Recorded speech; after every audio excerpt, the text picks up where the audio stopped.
Hello everyone, welcome to TSV classes. कैसे हैं आप सब लोग? आई होप कि सब बढ़िया होंगे, है ना। सबकी पढ़ाई वगैरह बढ़िया चल रही होगी। तो चलिए शुरू करते हैं अपनी क्लास को।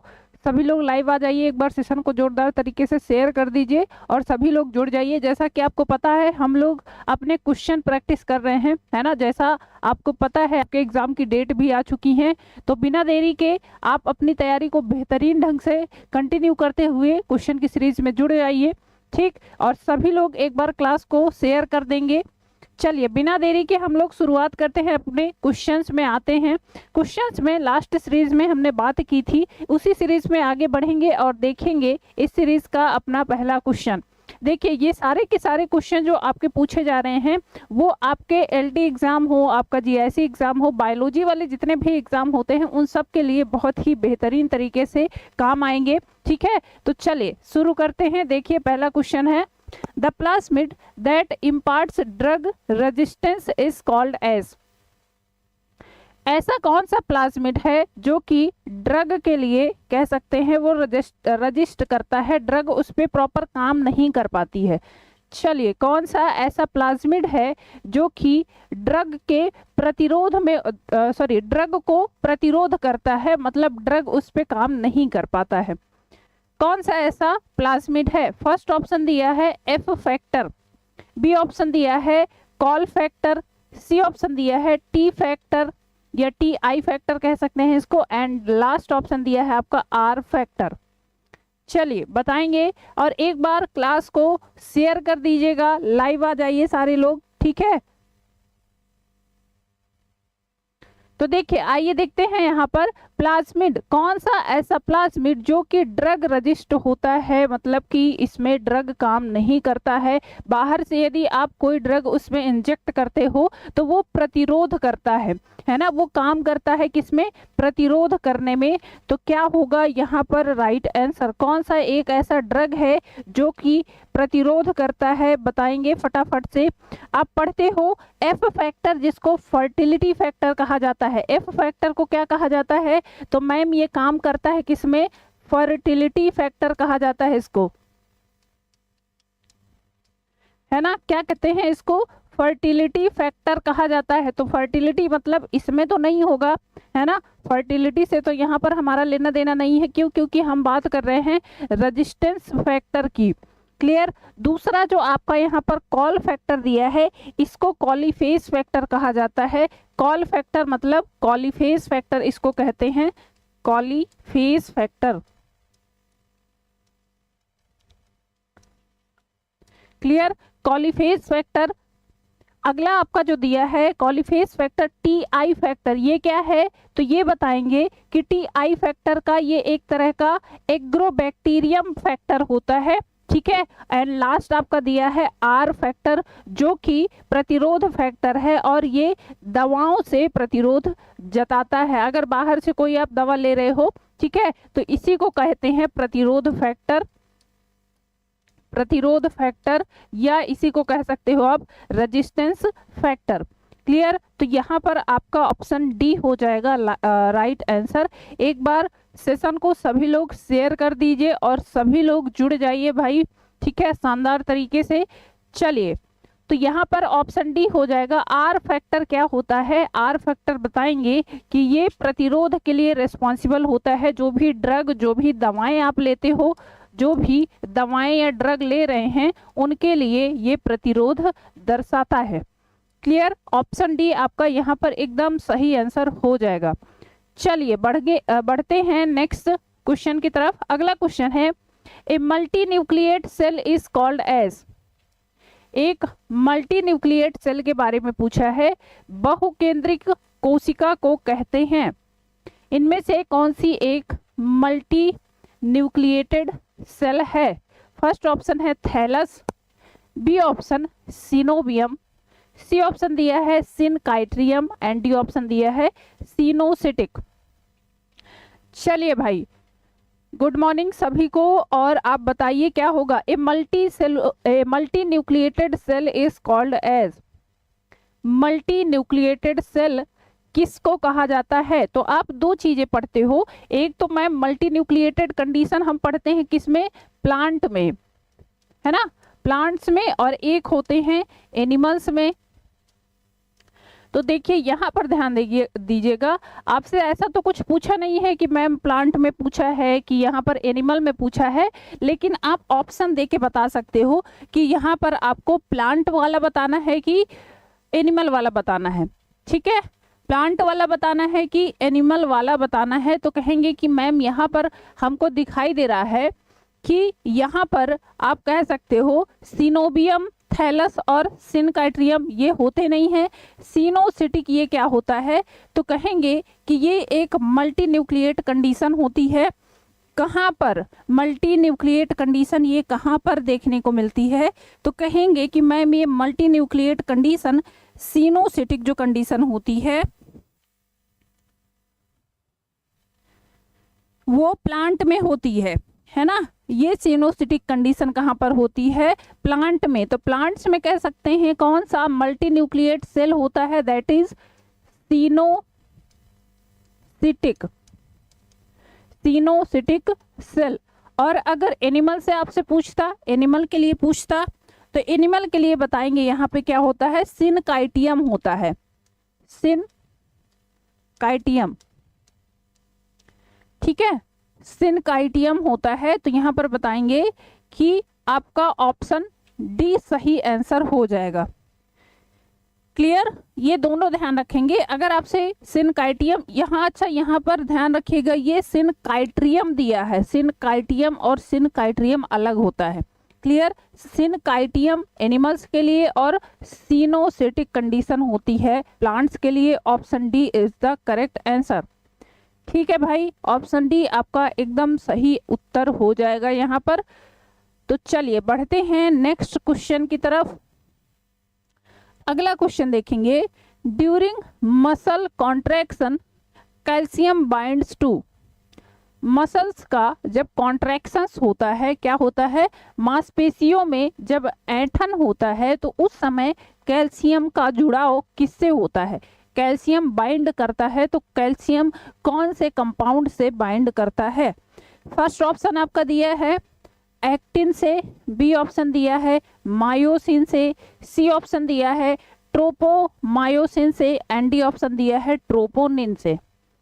चलिए भाई फटाफट से आंसर करेंगे और एक बार सेशन को जोरदार तरीके से शेयर कर दीजिए सारे लोग, और सारे लोग लाइव आ जाइए। ठीक है, चलिए भाई बताएंगे, during muscle contraction calcium binds to. Muscle में जब ऐंठन होती है तो उस समय जो कैल्शियम का जुड़ाव होता है वो कौन से इनमें से किससे होता है, एक्टिन से होता है, मायोसिन से होता है, ट्रोपोमायोसिन से होता है, या फिर ट्रोपोनिन से होता है। चलिए बताएंगे क्या होगा यहाँ पर राइट आंसर। तो बताएंगे कि मैम जब क्या होता है, जब मांसपेशियों में खिंचाव होता है या ऐंठन होता है तो उस समय जो सार्कोप्लाज्म है हमारा, उसमें मौजूद कैल्शियम आयन बाइंड करते हैं किससे, ट्रोपोनिन से। किससे बाइंड करेंगे, तो कहेंगे कि ऑप्शन डी आपका हो जाएगा, ट्रोपोनिन से बाइंड करते हैं।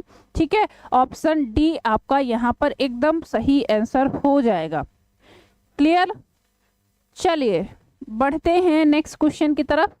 अगला क्वेश्चन है, algal zone is characteristics of. Algal zone किसका कैरेक्टरिस्टिक्स फीचर है। फर्स्ट ऑप्शन दिया है normal roots of Cycas, Cycas की सामान्य जड़ों में एल्गल जोन देखने को मिलता है। बी ऑप्शन है रूट ऑफ पाइनस, पाइनस की रूट में देखने को मिलता है। सी ऑप्शन है stem of cycas, and last option है कोरेकॉइड रूट ऑफ साइकस। चलिए भाई बताएंगे यहाँ पर, A algal zone is a characteristic feature of. Algal zone का मतलब है कि मैम यहाँ पर क्या होगा, शैवाल प्रेजेंट होंगे, है ना। शैवाल क्या है, रूट में प्रेजेंट होंगे। अब वो कौन सी रूट हैं जिनमें आपको शैवाल देखने को मिलते हैं, तो मैं यहाँ पर आपको बता दूं, ये ऐसे पौधे होते हैं जो कि नाइट्रोजन फिक्सेशन में हेल्प करते हैं, और नाइट्रोजन फिक्सेशन के लिए इनको जरूरत होती है बीजीए की, जिनको कह सकते हैं ब्लू ग्रीन एल्गी। भाई एल्गी की ही तो बात हो रही है, है ना, बीजीए कह लीजिए, साइनोबैक्टीरिया कह लीजिए, ब्लू ग्रीन एल्गी कह लीजिए। जैसे कि इसमें आप पढ़ते हो क्या आता है, एजोला, एजोला है ना, नॉस्टॉक आता है, एनाबीना आता है, ये सब के सब क्या हैं, आपके ब्लू ग्रीन एल्गी हैं। और ये आपको कहाँ पर देखने को मिलेंगे, तो बताएंगे कि मैम इनका काम क्या होता है। एजोला हो गया, नॉस्टॉक हो गया, एनाबीना हो गया, ये काम करते हैं आपके नाइट्रोजन फिक्सेशन में। ठीक है भाई, कहाँ काम करते हैं, नाइट्रोजन फिक्सेशन में काम करते हैं। और ये देखने को कहाँ मिलेंगे, तो ये देखने को मिलते हैं कोरेकॉइड रूट ऑफ साइकस में। अच्छा ध्यान रखिएगा बेटा, यहाँ पर नॉर्मल रूट मत लगाइएगा, ठीक है। साइकस में आप पढ़ते हो एक नॉर्मल रूट होती है, एक होती है आपकी कोरेकॉइड रूट, तो आप कोरेकॉइड रूट ही लगाएंगे, ठीक। अब ये पढ़े हैं कि मैंने देखा है बहुत सारे बच्चे करते क्या हैं, साइकस देखे नहीं कि उनको पता है कि अच्छा साइकस में क्या नाइट्रोजन स्थिरीकरण होता है, तुरंत लगा देंगे, देखेंगे नहीं, ऑप्शन एक बार पूरा पढ़ लिया करिए, पता चले पहला ही ऑप्शन पढ़ा है हमने और हमने देखा कि अरे रूट ऑफ साइकस तो दे रहा है, साइकस की रूट में तो क्या होता है, यहाँ पर बीजीए प्रेजेंट होते हैं, एल्गल जोन होती है, तो इसको टिक करो और आगे बढ़ो, तो आपके क्वेश्चन ऐसे गलत होते हैं। तो एक बार पूरे ऑप्शन पहले पढ़ा करिए, उसके बाद समझा करिए कि अच्छा क्वेश्चन पूछा क्या है, देन यू कैन आंसर। तो यहाँ पर ऑप्शन डी आप बताओगे, coralloid root of Cycas. Cycas की जो प्रवाल मूल जड़ें होती हैं वहां पर आपको देखने को मिलता है एल्गल जोन। और ये एल्गल जोन काम क्या करता है, तो मैंने बताया बीजीए काम क्या करता है, नाइट्रोजन फिक्सेशन में, नाइट्रोजन फिक्सेशन में काम करता है, ठीक है, नाइट्रोजन स्थिरीकरण में काम करता है। ये नाइट्रोजन स्थिरीकरण एक तरह से कह सकते हैं कि काम करता है ऐसे पौधों में जिनमें नाइट्रोजन की कमी होती है, और वो नाइट्रोजन या तो वो क्या करेंगे, या तो वो सॉइल से लेंगे, और या तो अगर सॉइल नहीं प्रेजेंट है तो बहुत सारे, जैसे आप पढ़ते हो इंसेक्टिवोरस प्लांट, है ना, इंसेक्टिवोरस प्लांट जब पढ़ते हैं तो इंसेक्टिवोरस प्लांट ऐसी जगह उग रहे हैं जहां पर क्या है, जहां पर मृदा में नाइट्रोजन है ही नहीं, तो ये बाहर से फिर कीट पतंगों को पकड़ते हैं, और कीट पतंग का जो बाह्य चर्म होता है जिसको आप कहते हो उनका एक्टोडर्म, उसमें प्रेजेंट होता है काइटिन, और काइटिन पॉलीमर होता है नाइट्रोजन का, तो उसको तोड़ तोड़ कर फिर ये कह सकते हैं नाइट्रोजन ग्रहण करते हैं।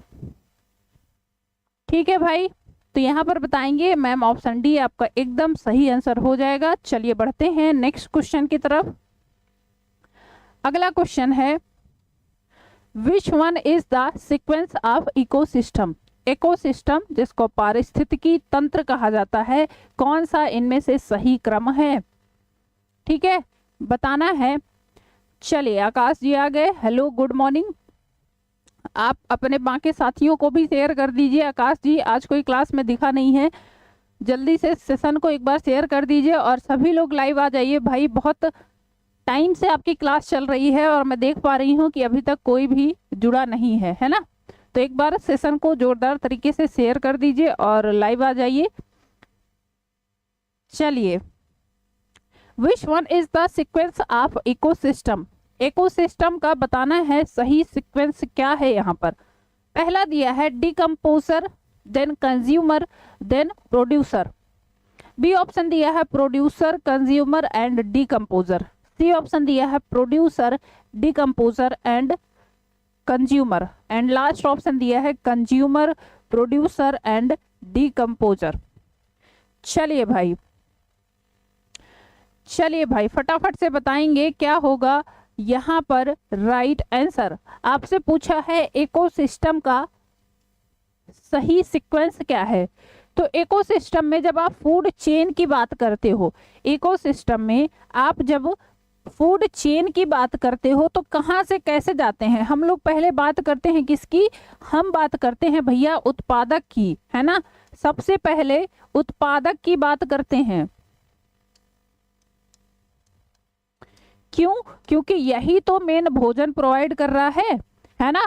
पहले उत्पादक आएगा, उसके बाद कंज्यूमर आएंगे। पहले तो उत्पादक की बात करते हैं, तो यहाँ पर पहले तो देख लीजिए कौन सा आपका ऑप्शन है जहाँ पर उत्पादक या प्रोड्यूसर दिया हुआ है। प्रोड्यूसर के अलावा जो भी दिए हुए हैं वो तो बिल्कुल ही गलत हो जाएंगे, है ना। तो डिकम्पोजर ऐसे सबस्टेंस को सड़ाने गलाने का काम करते हैं, जैसे कि बैक्टीरिया हो गए, आपके माइक्रो ऑर्गेनिज्म हो गए, तो ये तो सबसे लास्ट में आते हैं, है ना।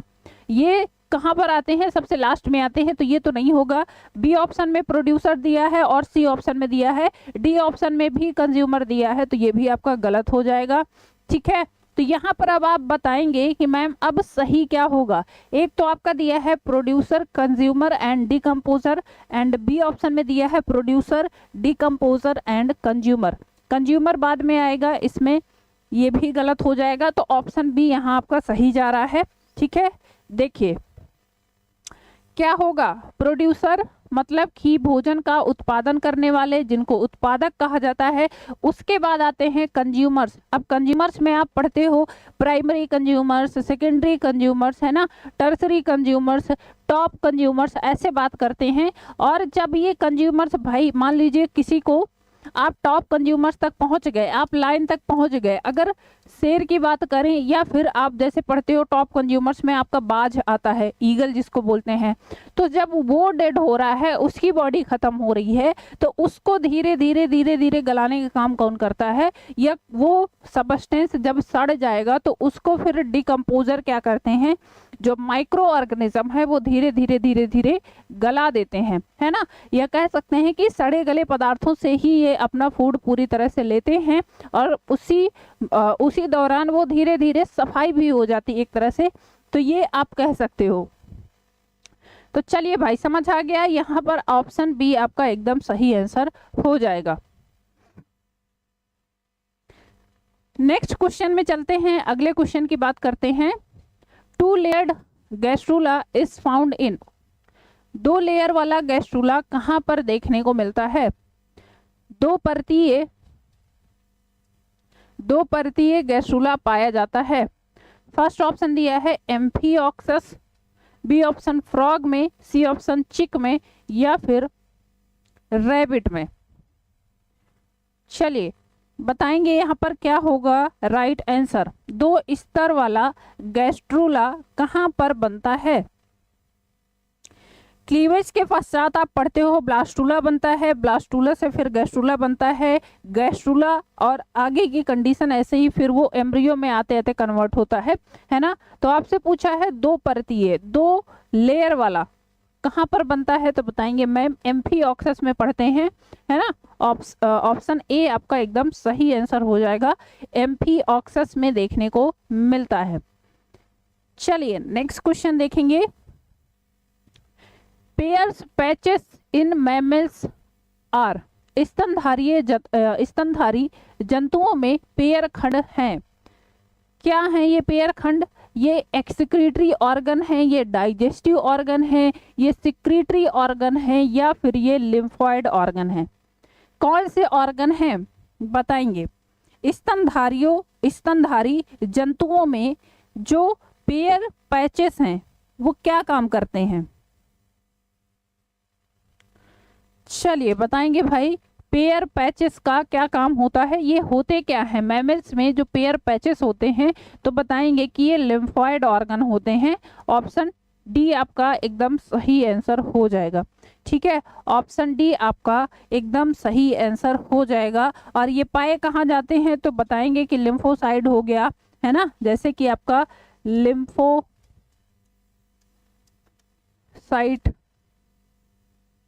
उसके अलावा आप पढ़ते हो स्प्लीन में पाया जाता है, थाइमस में पाया जाता है, ठीक है, आदि जगह ये पाए जाते हैं जितने भी आपके लिम्फॉइड ऑर्गन होते हैं। चलिए तो यहाँ पर बताएंगे कहाँ पर देखने को मिलते हैं, तो बताएंगे कि ये कहाँ पर होते हैं। लिम्फोसाइड हो गया, थाइमस हो गया, उसके अलावा टॉन्सिल्स भी होते हैं, स्प्लीन हो गए, वहाँ पर आपको ये देखने को मिलते हैं। लिम्फॉइड ऑर्गन होते हैं, पेयर्स पैचेस जिनको बोला जाता है। ऑप्शन डी आपका सही आंसर हो जाएगा। चलिए नेक्स्ट क्वेश्चन देखेंगे। Kupffer cells are, Kupffer cells या कुफर सेल्स कहा जाता है इनको, कहाँ पर होती हैं ये कोशिकाएं क्या है? फर्स्ट ऑप्शन दिया है आपका absorptive cells of ileum, ileum की अवशोषण कोशिकाएं हैं। बी ऑप्शन दिया है phagocytic cells of liver, liver की फैगोसाइटिक सेल हैं। सी ऑप्शन दिया है a cell of islets of Langerhans, Langerhans की द्वीपिकाओं में पाए जाने वाली सेल्स हैं। एंड लास्ट ऑप्शन दिया है secretory cells of sebaceous glands. चलिए कफर सेल्स कहाँ पर पाई जाती हैं? क्वेश्चन पूछा है सीधे सीधे, और ये क्वेश्चन बहुत बार पूछा जाता है। चलो भाई फटाफट से आंसर करेंगे, कौन सा इसमें सही आंसर होगा? कफर सेल्स कहाँ पर पाई जाती हैं? कफर सेल्स कौन से ऑर्गन में पाई जाती हैं? बताएंगे क्या होगा यहाँ पर राइट आंसर। कफर सेल्स कहाँ पर देखने को मिलती हैं? चलिए तो ये बताएंगे ये कहाँ पर पढ़ते हो? ये आपके देखने को मिलती हैं लीवर में, और लीवर में भी कैसी सेल होती हैं? फैगोसाइटोटिस सेल होती हैं, या फैगोसिटिक सेल कह सकते हैं, है ना। ये कैसी सेल होती हैं? फैगोसिटिक सेल होती हैं, जो बाहर से आने वाले जो भी हानिकारक सब्सटेंस हैं उनको खत्म करती हैं, ठीक है। उनका एक तरह से उनका फैगोसिटिक सेल्स ऑफ लिवर हैं, और ये बाहर से आने वाले जो भी हानिकारक चीजें हैं उनको ये नष्ट करती हैं। ये पाई कहाँ जाती हैं? तो लीवर में देखने को मिलती हैं। ऑप्शन बी आपका यहाँ पर सही आंसर हो जाएगा, ऑप्शन बी होगा सही आंसर, ठीक है आकाश जी, ऑप्शन बी आपका एकदम सही आंसर हो जाएगा। चलिए बढ़ते हैं नेक्स्ट क्वेश्चन की तरफ। अगला क्वेश्चन दिया है cerebral malaria is caused by, cerebral malaria प्रमस्तिष्क मलेरिया किसकी वजह से होता है? कौन सा वेक्टर है या कौन सा पैरासाइट है जिसकी वजह से ये मलेरिया होता है? पहला दिया है प्लाज्मोडियम वाइवॉक्स, बी ऑप्शन दिया है Plasmodium ovale, C option Plasmodium falciparum, and D option दिया है प्लाज्मोडियम मलेरी। ये प्लाज्मोडियम की स्पीसीज हैं जो आप पढ़ते हो। प्लाज्मोडियम मलेरियल पैरासाइट है, लेकिन मलेरिया में भी कई टाइप होते हैं, है ना, मलेरिया के भी कई टाइप होते हैं। तो उसमें आपको बताना है, आपसे क्वेश्चन पूछा गया है सेरिब्रल मलेरिया किसकी वजह से होता है। चलिए देखिए इतना डिटेल्स में क्वेश्चन आपसे पूछे जाते हैं, और ये तब आप पढ़ोगे जब आप बहुत ही बेहतरीन तरीके से ध्यान दोगे, है ना। ऐसे ही क्वेश्चन पूछे जाते हैं, पता चले आपने पढ़ रखा है कि अच्छा मलेरिया क्या करता है, मलेरिया को कॉज करने वाला पैरासाइट प्लाज्मोडियम है, लेकिन आपको ये नहीं पता कि कौन सी मलेरिया किसकी वजह से होता है। तो स्पीसीज भी आपको पढ़नी पड़ेगी, टाइप भी आपको पढ़ना पड़ेगा, तब आप कहोगे कि अच्छा प्रॉपर आप कह सकते हैं कि ये हम क्वेश्चन सॉल्व कर पा रहे हैं, है ना। चलिए बताएंगे। अच्छा यहाँ पर आपसे पूछा है सेरिब्रल मलेरिया किसकी वजह से होता है। मलेरिया कितनी सारी स्पीसीज पढ़ते हैं, वाइवॉक्स हो गया, ओवेली हो गया, फैल्सीपेरम हो गया, मलेरी हो गया, तो ये सब बताएंगे क्या होगा यहाँ पर करेक्ट आंसर। प्रमस्तिष्क मलेरिया किसकी वजह से होता है?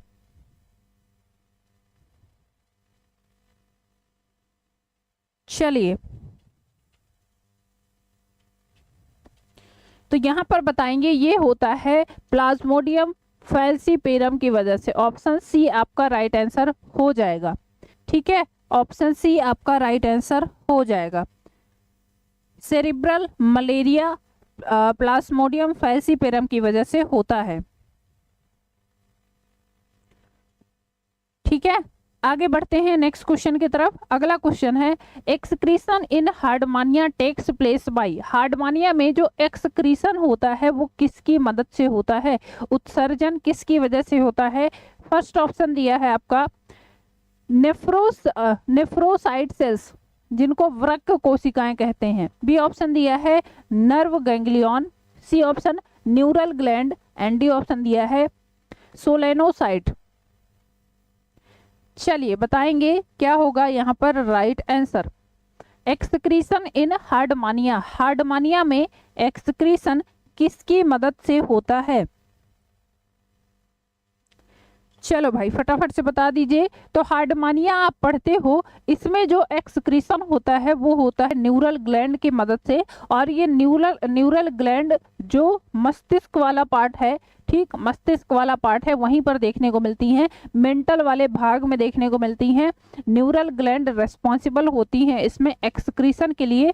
ऑप्शन सी आपका यहाँ पर एकदम सही उत्तर हो जाएगा। ठीक है, ऑप्शन सी आपका यहाँ पर करेक्ट आंसर हो जाएगा।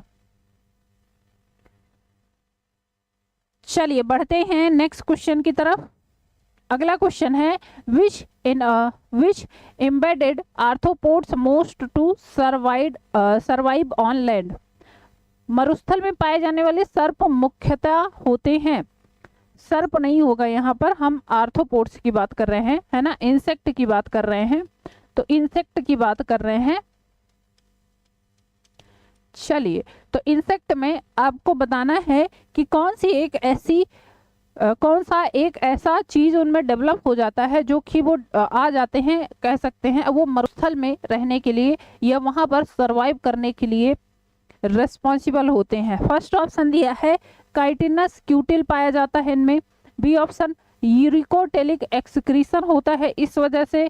सी ऑप्शन है ओमनिवोरस हैबिट होती है, सभी को खाने वाली, ओमनिवोरस मतलब सर्वभक्षी होता है।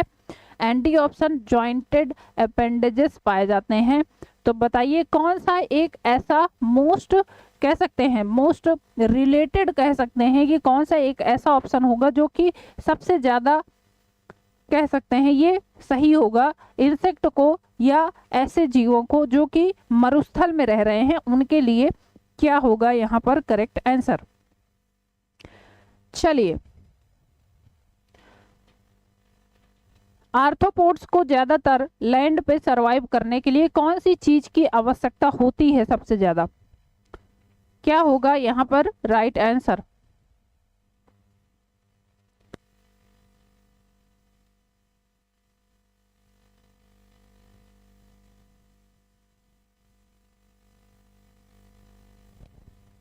तो चलिए बताएंगे क्या होगा यहाँ पर राइट आंसर। तो देखिए यहाँ पर पहली बात तो होती है, कह सकते हैं कि आप एक तो इनमें काइटिनस क्यूटिकल तो पाया ही जाता है ना, काइटिनस क्यूटिकल पाया जाता है।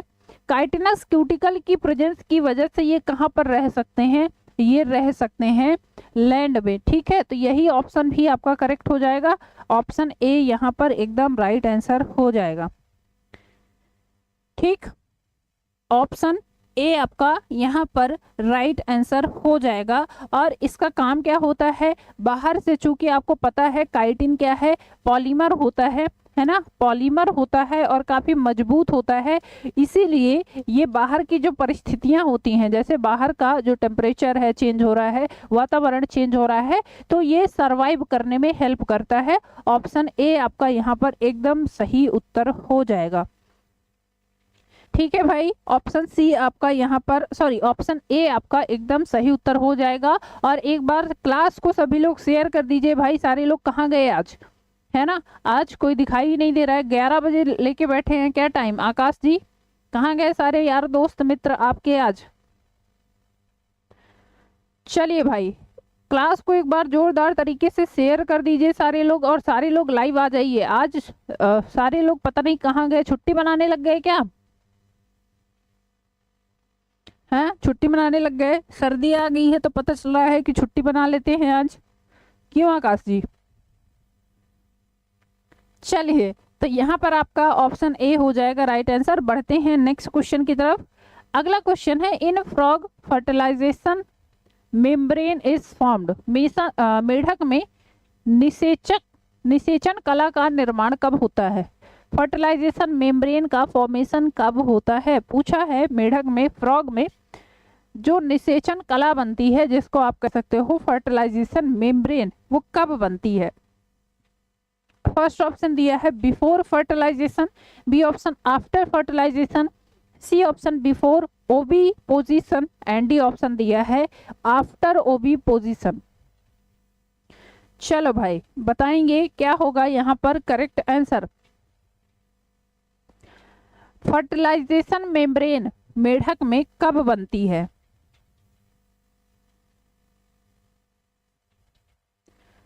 मेढक में जो निषेचन कला का निर्माण है वो कब होता है? तो ये बताएंगे कि मेढक की बात करते हो, मेढक का आपको पता है जी, जब इसमें जाइगोट बन जाता है उसके बाद जब ये डेवलप होता है एम्ब्रियो में, और एम्ब्रियो कन्वर्ट होता है किस में? एग में, और ये एग अपने कहाँ पर छोड़ देता है? ये छोड़ता है कहाँ पर? पानी में, है ना, पानी में छोड़ देता है स्वतंत्र रूप से, तभी इसका क्या होता है? यहाँ पर फर्टिलाइजेशन मेम्ब्रेन का निर्माण होता है। तो निषेचन के बाद होता है, ध्यान रखेंगे, निषेचन के बाद आपको यहाँ पर देखने को मिलता है। Option B is the right answer, option B आपका सही उत्तर हो जाएगा। निषेचन के पश्चात यहाँ पर फर्टिलाइजेशन मेम्ब्रेन का फॉर्मेशन होता है। चलिए आगे बढ़ते हैं नेक्स्ट क्वेश्चन की तरफ। अगला क्वेश्चन है, venous heart is found in, Venus हृदय किस में पाया जाता है?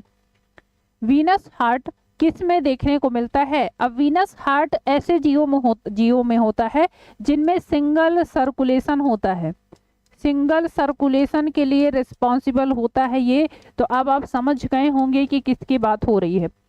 फर्स्ट ऑप्शन दिया है स्नेक, सर्प में, बी ऑप्शन फ्रॉग में, सी ऑप्शन फिश में, या फिर डी ऑप्शन पिजन में।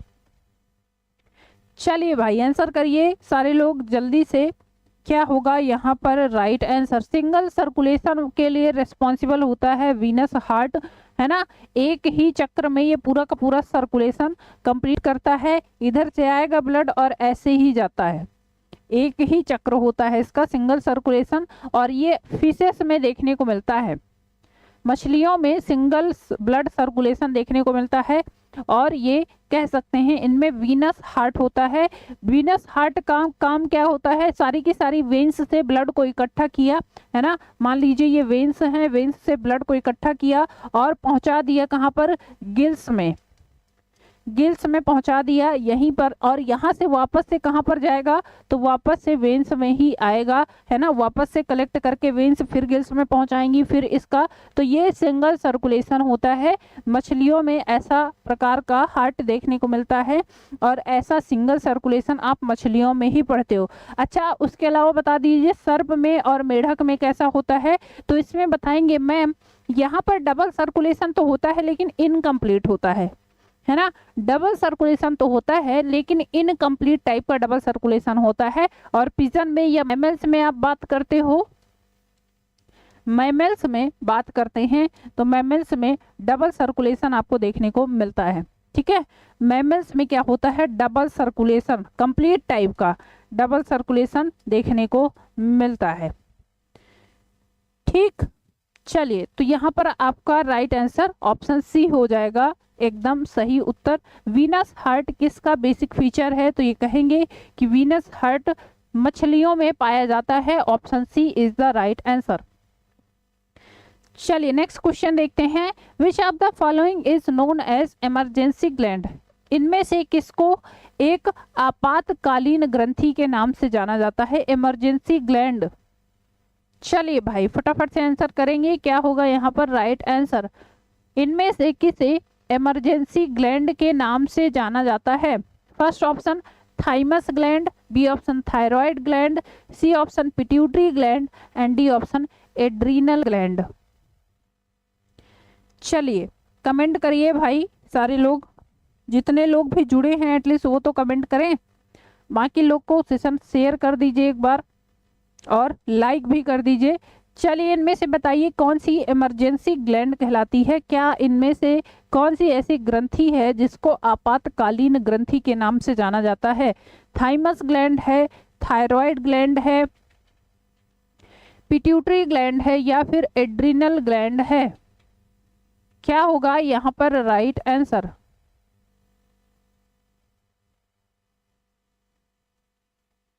ठीक है, क्या होगा यहाँ पर राइट आंसर? चलो भाई उत्तर करेंगे तो आप बताएंगे कि मैम इमरजेंसी ग्लैंड का मतलब क्या है। जब इमरजेंसी है, यहाँ से निकलने वाले जो हार्मोन्स हैं वो इमरजेंसी सिचुएशन में काम आते हैं, जब बहुत ज़्यादा डर लगता है ना, ये बहुत ऐसी कोई समस्या में फंस गए हैं जहाँ पर आपको बहुत ज़्यादा घबराहट हो रही है, इसको कहा जाता है फ्लाइट फाइट हार्मोन के नाम से जाना जाता है। 3F हार्मोन यहाँ से निकलते हैं, है ना, 3F हार्मोन, फाइट फ्लाइट और फियर पढ़ते हैं ना। फाइट, जब लड़ाई करनी होती है तो यहीं से हार्मोन निकलता है। बहुत क्या होता है, बहुत तेजी से आपको गुस्सा आ रहा है तो भी यहाँ से होता है फ्लाइट, और फियर के टाइम पे ये क्या है, काम करती है। तो ये कौन सी ग्लैंड है, एड्रीनल ग्लैंड है। ये एड्रीनल और नॉन एड्रीनल ग्लैंड से निकलने वाले हार्मोन्स फाइट फ्लाइट और किसके लिए रिस्पॉन्सिबल होते हैं, तो कहेंगे कि फियर के लिए, ठीक। और इन्हीं को इमरजेंसी हार्मोन कहा जाता है, या इन्हीं को कह सकते हैं इमरजेंसी ग्लैंड के नाम से जाना जाता है। तो ऑप्शन डी आपका राइट आंसर हो जाएगा। ठीक है भाई, option D is the right answer. चलिए बढ़ते हैं नेक्स्ट क्वेश्चन की तरफ। अगला क्वेश्चन है, the term diplomisticated air is known as. Diplomisticated air किसके लिए यूज किया जाता है। फर्स्ट ऑप्शन ऑक्सीजन के लिए, बी ऑप्शन है आपका कार्बन डाइऑक्साइड के लिए, सी ऑप्शन वाटर वेपर के लिए, जलवाष्प के लिए, या फिर कार्बन मोनोऑक्साइड के लिए। चलिए, द टर्म डिप्लोमिस्टिकेटेड टर्म किसके लिए यूज किया जाता है।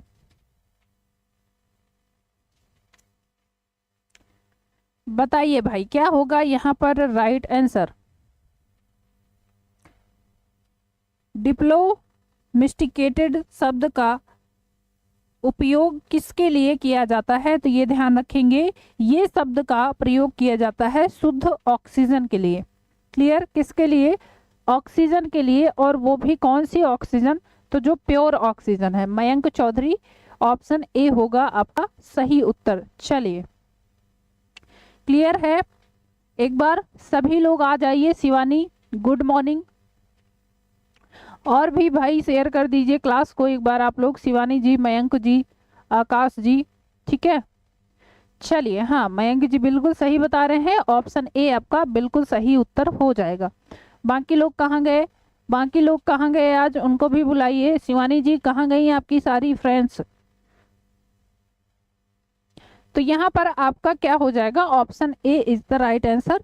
ठीक है, चलिए मयंक जी आगे बढ़ते हैं नेक्स्ट क्वेश्चन की तरफ। अगला क्वेश्चन देखते हैं, the writer of the family of flowering plant, ये बुक किसके द्वारा लिखी गई है। The family of flowering plant किसके द्वारा लिखी गई है। चलिए, हाँ सब आ रहे होंगे धीरे धीरे, दूसरी क्लास में थे। अच्छा अच्छा, चलिए कोई बात नहीं। The family of flowering plants किसकी बुक है, किसके द्वारा लिखी गई है। कोई बात नहीं, आप क्यों सॉरी बोल रही हैं शिवानी जी। चलिए, एंगलर के द्वारा, प्रेंटी के द्वारा, हचिंसन के द्वारा, या फिर ओसवाल्ड टिप्पो के द्वारा, किसके द्वारा लिखी गई है। 16th के लिए बता रहे हैं सी ऑप्शन। चलो भाई और लोग आंसर करिए। मयंक जी, आकाश जी कहाँ गए। अच्छा, जो रेगुलर स्टूडेंट हैं उनके लिए क्या होता है कि जब हम देखते हैं आप लोग को चैट बॉक्स में, तो हमें भी उत्सुकता होती है कि अच्छा बच्चे आ गए हैं हमारे, है ना। हमें भी अच्छा लगता है जब आप लोग कंटिन्यू क्लास में बने रहते हो, और हमें भी अच्छा लगता है आप लोग से ऐसे बात करते रहते हैं, तो अच्छा फील होता है कि चलो हमारे साथ साथ आप भी इतनी मेहनत कर रहे हो, और ये मेहनत आपकी एक दिन बहुत ही जोरदार तरीके से सफल होगी। जिस दिन किसी पीडीएफ में आपका नाम आएगा उसके बाद फिर एहसास होगा कि हाँ सही बात है, ये जो मेहनत आपकी हो रही थी, हम तो यहाँ खड़े होके बोल रहे हैं, है ना, यस ये तो मान लीजिए हमारा काम है, लेकिन आप सब लोग जो इतनी मेहनत कर रहे हो, बैठ के देखना और बैठ के कंटिन्यू होता है ना कि आप देखते रहते हो, तो हमें भी हिम्मत मिलती है। और दूसरी चीज़ ये होती है कि ये जो आप मेहनत कर रहे हो ये आपके लिए भी एक दिन बहुत ही शानदार तरीके से रंग लाएगी। क्लियर, चलिए चलिए, शिव कुमार यादव जी राधे राधे। चलो भाई, राधे राधे, गुड मॉर्निंग, राम राम सभी को। और सभी लोग एक बार सेशन को लाइक कर दीजिएगा जरूर, है ना, एक बार सेशन को लाइक कर देंगे। चलिए तो अच्छा, यहाँ पर देखते हैं the family of flowering plants किसके द्वारा लिखी गई है। तो बताएंगे कि ये हचिंसन नाम के साइंटिस्ट के द्वारा लिखी गई है। जैसा कि मैं देख पा रही हूँ मयंक जी आंसर कर रहे हैं, शिवानी जी बता रही हैं 16th का सी एकदम सही आंसर बता रहे हैं आप, है ना, बहुत सही तरीके से आप आंसर कर रहे हैं। ऑप्शन सी आपका यहाँ पर सही उत्तर हो जाएगा। चलिए बढ़ते हैं आगे नेक्स्ट क्वेश्चन की तरफ। अगला क्वेश्चन है the pacemaker of heart is, heart का जो पेसमेकर होता है वो क्या है, हृदय का पेसमेकर है। फर्स्ट ऑप्शन है रेनवियर नोड में होता है, चलिए शिवानी जी शुक्रिया, बताएंगे हृदय का जो पेसमेकर है, पेसमेकर ऑफ हार्ट, ये क्या है। रेनवियर नोड में होता है, साइनो ऑरिकल नोड में होता है, ऑरिक्यूलो वेंट्रिकुलर नोड में होता है, या फिर इनमें से सभी में होता है, इनमें से सभी में होता है। पेसमेकर आप पढ़ते हो ना, ऐसे नोड वहां पर लगाया जाता है। तो आपसे ये पूछा है कि क्या होगा यहाँ पर राइट आंसर। ऐसे नोड वैसे मैंने बता ही दिया आंसर आपको, है ना, आल नहीं होगा भाई, ऐसे नोड में फिट होता है पेसमेकर जिसको कहा जाता है पेसमेकर ऑफ हार्ट, जो ऐसे नोड में आपका देखने को मिलता है ना, कहाँ पर होता है। तो आप कहोगे कि जो साइनो ऑरिक्यूलर नोड है या ऐसे नोड है वो पेसमेकर का कार्य करता है, और वही क्या है, हृदय स्पंदन को प्रारंभ करता है। ठीक है, तो यहाँ पर बताएंगे क्या होगा मैम, बताएंगे 17th के लिए स्वाति जी आ गई हैं। चलिए गुड मॉर्निंग स्वाति जी, तो बताएंगे ऐसे नोड रेस्पॉन्सिबल होता है, या ऐसे नोड को ही तो हम पेसमेकर कहते हैं, है ना, ऐसे नोड को ही कहते हैं, एस ए नोड बोला जाता है शॉर्ट फॉर्म में। तो यहाँ पर बताएंगे ऑप्शन बी हो जाएगा आपका राइट आंसर। चलिए स्वाति जी, सोनी यादव जी भी आ गई हैं। चलिए अच्छा, आप लोग को शायद मुझे लग रहा है थोड़ा सा कंफ्यूजन होता है, पहले ये क्लास 11 बजे चलती थी, अब आपकी क्लास ये डेली 10 बजे रहेगी, डेली आपकी ये क्लास सेम टाइम पे रहेगी 10 बजे। ठीक है, तो 10 बजे आप सभी लोग जुड़ जाया करिएगा। मैं आज अभी थोड़ा सा क्या हो रहा था, टाइम फ्लैक्चुएट हो रहा था, लेकिन अब कंटिन्यू आपकी क्लास ये 10 बजे से ही रहेगी। ठीक है, सोनी यादव जी, स्वाति जी, शिवानी जी, मयंक जी, आकाश जी, सभी लोग को बताया जा रहा है। और ये आपकी क्लास अब कंटिन्यू 10 बजे से ही रहेगी, 10 से 11 आपकी ये क्लास चलेगी, 11 से 12 आपकी एक दूसरी क्लास चलेगी जिसमें हम थियरी वाला पोर्शन करेंगे। हाँ 11 बजे से रखिए, क्यों भाई, 11 बजे से भी क्लास चलेगी, 11 बजे से भी क्लास चलेगी बेटा, शिवानी जी, स्वाति जी, 11 बजे से भी आपकी क्लास चलेगी। 11 बजे में हम थियरी वाला पोर्शन कवर करेंगे, और ये 10 बजे से क्लास आपकी ये वाली चलेगी। चलिए अच्छा, तो यहाँ पर ऑप्शन बी हो जाएगा राइट आंसर। अब देखिए कुछ लोग कमेंट कर रहे हैं कि मैम 11 बजे से, मैम 10 बजे से दूसरी क्लास होती है, कोई बात नहीं, यहाँ पर भी पढ़ लीजिए, वहाँ पर भी पढ़ लीजिए, 11 बजे से थियरी क्लास ही रखेंगे। चलिए चलिए अच्छा, देखा जाएगा, आपकी जो रिक्वेस्ट आ रही है मैम 11 बजे से प्रैक्टिस करवाइए। चलिए अच्छा, इसको हम देख लेते हैं। ठीक है भाई, आप लोग की सुविधा के अनुसार ही काम करना पड़ेगा, है ना, ठीक है। चलो अच्छा, तो यहाँ पर बताएंगे ऑप्शन बी आपका सही आंसर हो जाएगा। चलिए फिलहाल आज की क्लास में आगे बढ़ते हैं, क्वेश्चन की श्रृंखला में आगे बढ़ेंगे और क्वेश्चन देखेंगे। ठीक है समझ गए, चलो आगे बढ़ो। नेक्स्ट क्वेश्चन देखते हैं, which disease is caused bye activation of oncogenes, oncogenes की एक्टिवेशन की वजह से कौन सी डिसीज कॉज होती है। चलिए अच्छा आंसर करिए। मैम सेम टाइम पर 2 क्लास होगी तब कैसे कर पाएंगे, चलिए इसको सॉर्ट आउट कर लिया जाएगा। ठीक है, वैसे आप कहाँ पर क्लास करती हैं शिवानी जी, कौन सी क्लास होती है आपकी। ठीक है चलो अच्छा आ जाओ क्वेश्चन पे 18th के लिए आंसर करिए। Which disease is caused bye activation of oncogenes.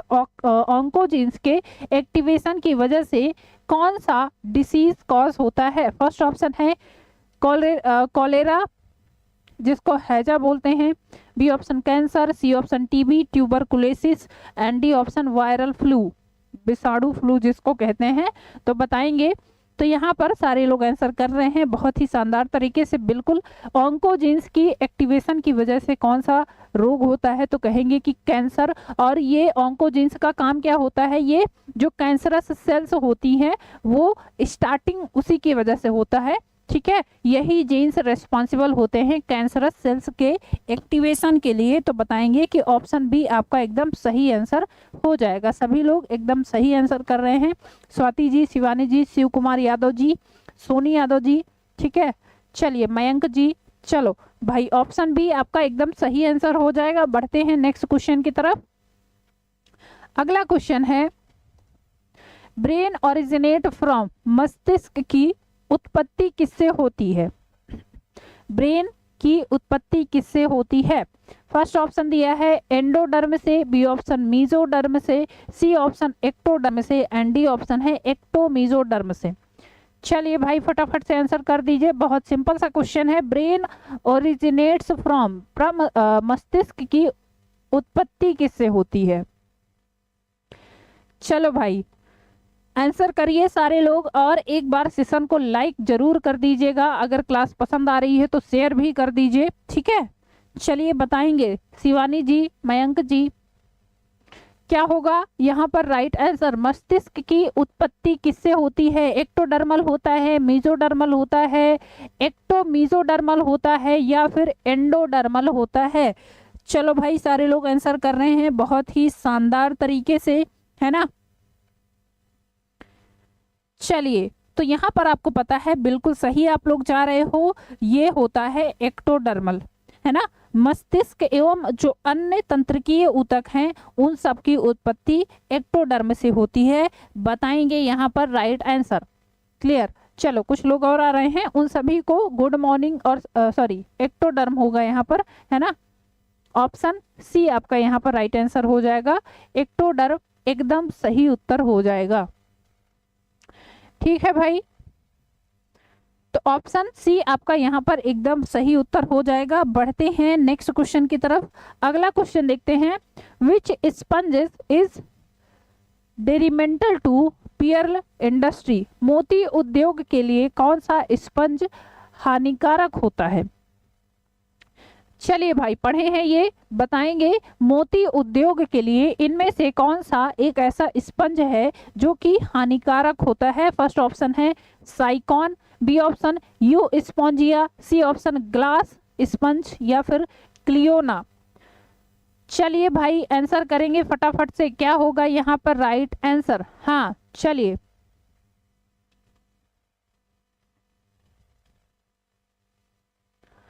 चलो भाई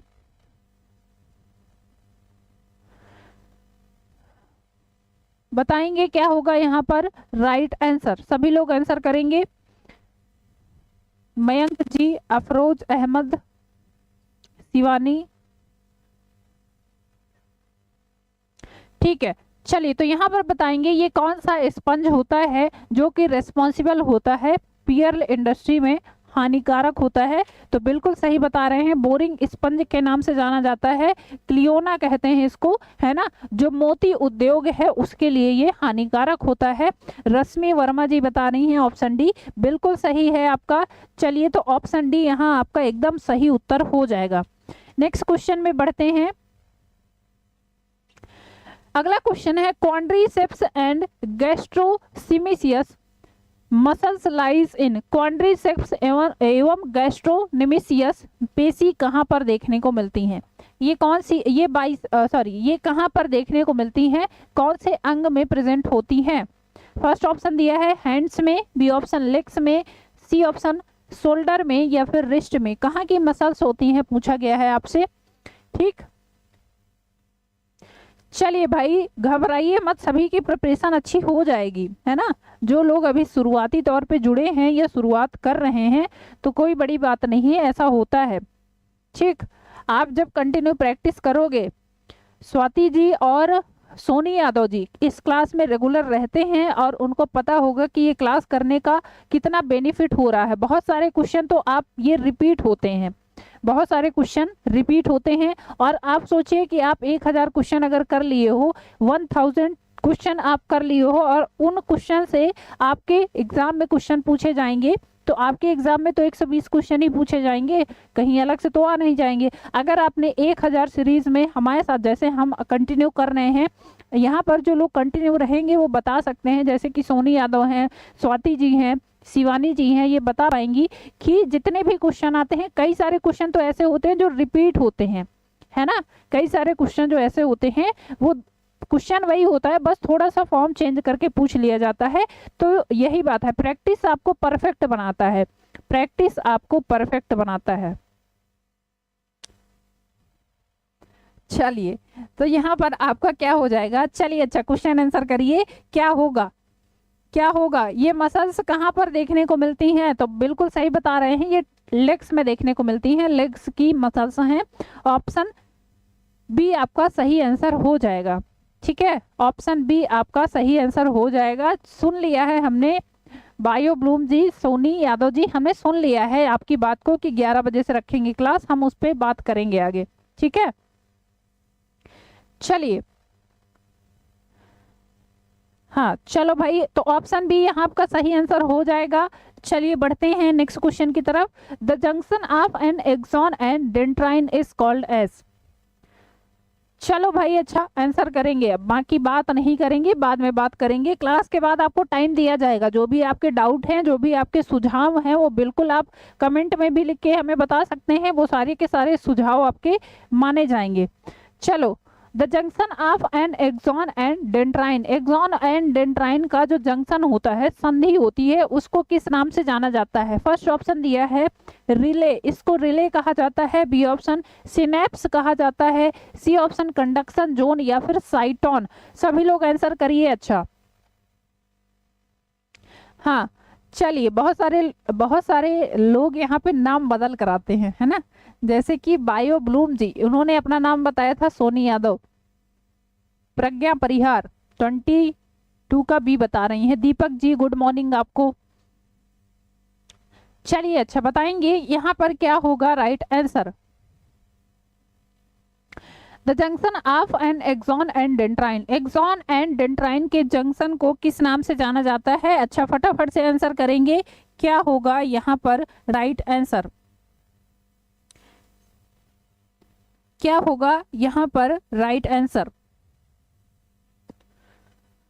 बताइए भाई। The junction of an axon and dendrite is called as, axon तथा डेंड्राइन की संधि को किस नाम से जाना जाता है? इसको रिले कहते हैं, सिनेप्स कहते हैं, कंडक्शन जोन कहते हैं या फिर साइटोन कहते हैं। ठीक है, चलिए बताएंगे सारे लोग क्या होगा यहाँ पर एकदम सही आंसर। तो सारे लोग आंसर कर रहे हैं 22 का बी बता रहे हैं। ठीक है, 22 का बी सारे लोग बता रहे हैं। हाँ बिल्कुल सही बात है, इसको सिनेप्स कहा जाता है। ऑप्शन बी आपका एकदम सही आंसर है। सारे लोग बहुत ही शानदार तरीके से उत्तर दे रहे हैं। ठीक है, सभी लोग सही हैं, ऑप्शन बी आपका एकदम सही उत्तर हो जाएगा। चलिए भाई आगे बढ़ते हैं नेक्स्ट क्वेश्चन की तरफ। अगला क्वेश्चन है, workers of honey bee society are, मधुमक्खी समाज में श्रमिक होते हैं। मधुमक्खियों का भी एक पूरा का पूरा समाज होता है ना। तो उसमें बताएंगे कि जो वर्कर्स होते हैं वो कैसे होते हैं।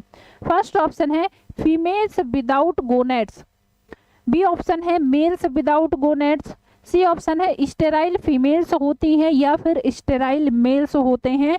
फटाफट से आंसर करेंगे सारे लोग। ठीक है, चलिए अच्छा आंसर करिए क्वेश्चन का।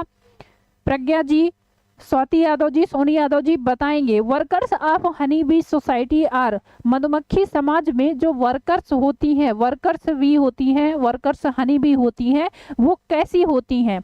क्या वो फीमेल्स होती हैं जो कि विदाउट गोनेट्स होती हैं, उनमें कोई भी मादा जननांग नहीं होता है, या फिर जो पुरुष होते हैं उनमें पुरुष जननांग नहीं होगा, या फिर वो स्टेराइल फीमेल होंगी या स्टेराइल मेल्स होंगे। चलो आंसर कर रहे हैं, ड्रोन मेल होते हैं स्वाति जी। चलिए बाकी लोग आंसर करिए भाई। रश्मि जी क्या होगा बताएंगे यहाँ पर राइट आंसर। चलो भाई क्या होगा यहाँ पर राइट आंसर। जो मधुमक्खी समाज में वर्कर्स होते हैं वो वर्कर्स बताएंगे कौन से होते हैं।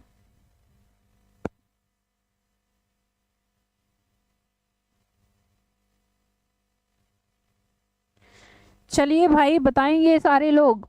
सी बता रहे हैं सारे लोग, ठीक है, हाँ बिल्कुल सही बता रहे हैं। यहाँ पर ये वर्कर्स जो होती है वो स्टेराइल फीमेल्स होती हैं, ध्यान रखेंगे बेटा, है ना।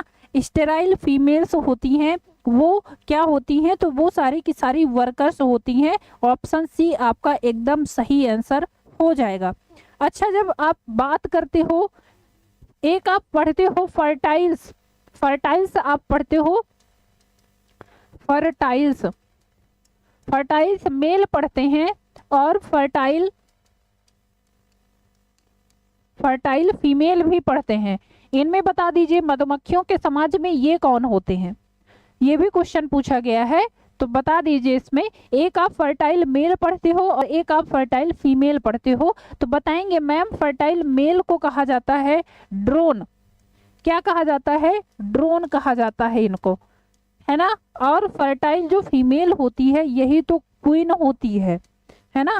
क्वीन जो रानी होती है वो फर्टाइल फीमेल होती है, ठीक है भाई। चलिए तो यहाँ पर बताएंगे, ये क्वेश्चन भी पूछा जाता है, और ये क्वीन जो कह सकते हैं रिप्रोडक्शन के लिए रिस्पॉन्सिबल होती है, ये ड्रोन, ये जो फर्टाइल मेल होता है वही इसको आके जो क्वीन है इससे रिप्रोड्यूस करेगा, और ये रिप्रोड्यूस करने के बाद मर जाता है ना।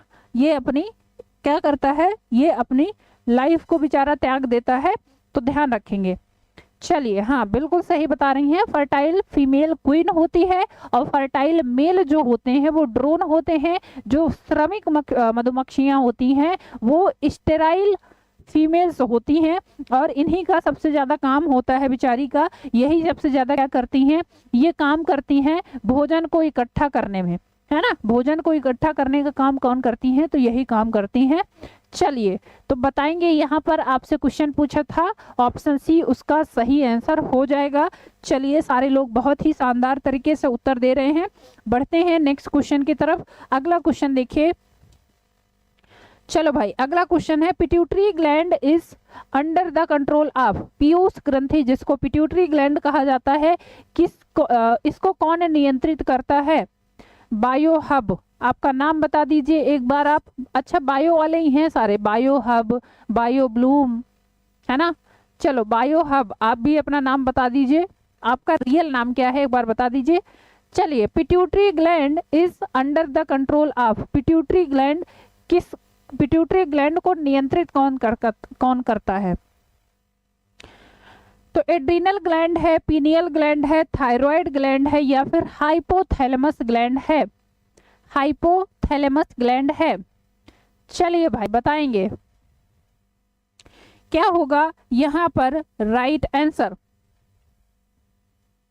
24 के लिए सारे लोग बहुत ही अच्छा, आकाशदीप, आकाशदीप जी, चलिए स्वागत है आपका आकाशदीप जी। चलिए बताएंगे भाई क्या होगा यहाँ पर राइट आंसर। पिट्यूटरी ग्लैंड को कौन नियंत्रित करता है, बताएंगे पिट्यूटरी ग्लैंड को कौन नियंत्रित करता है, तो बताएंगे बिल्कुल सही बता रहे हैं, ये नियंत्रित करता है हाइपोथैलेमस, है ना।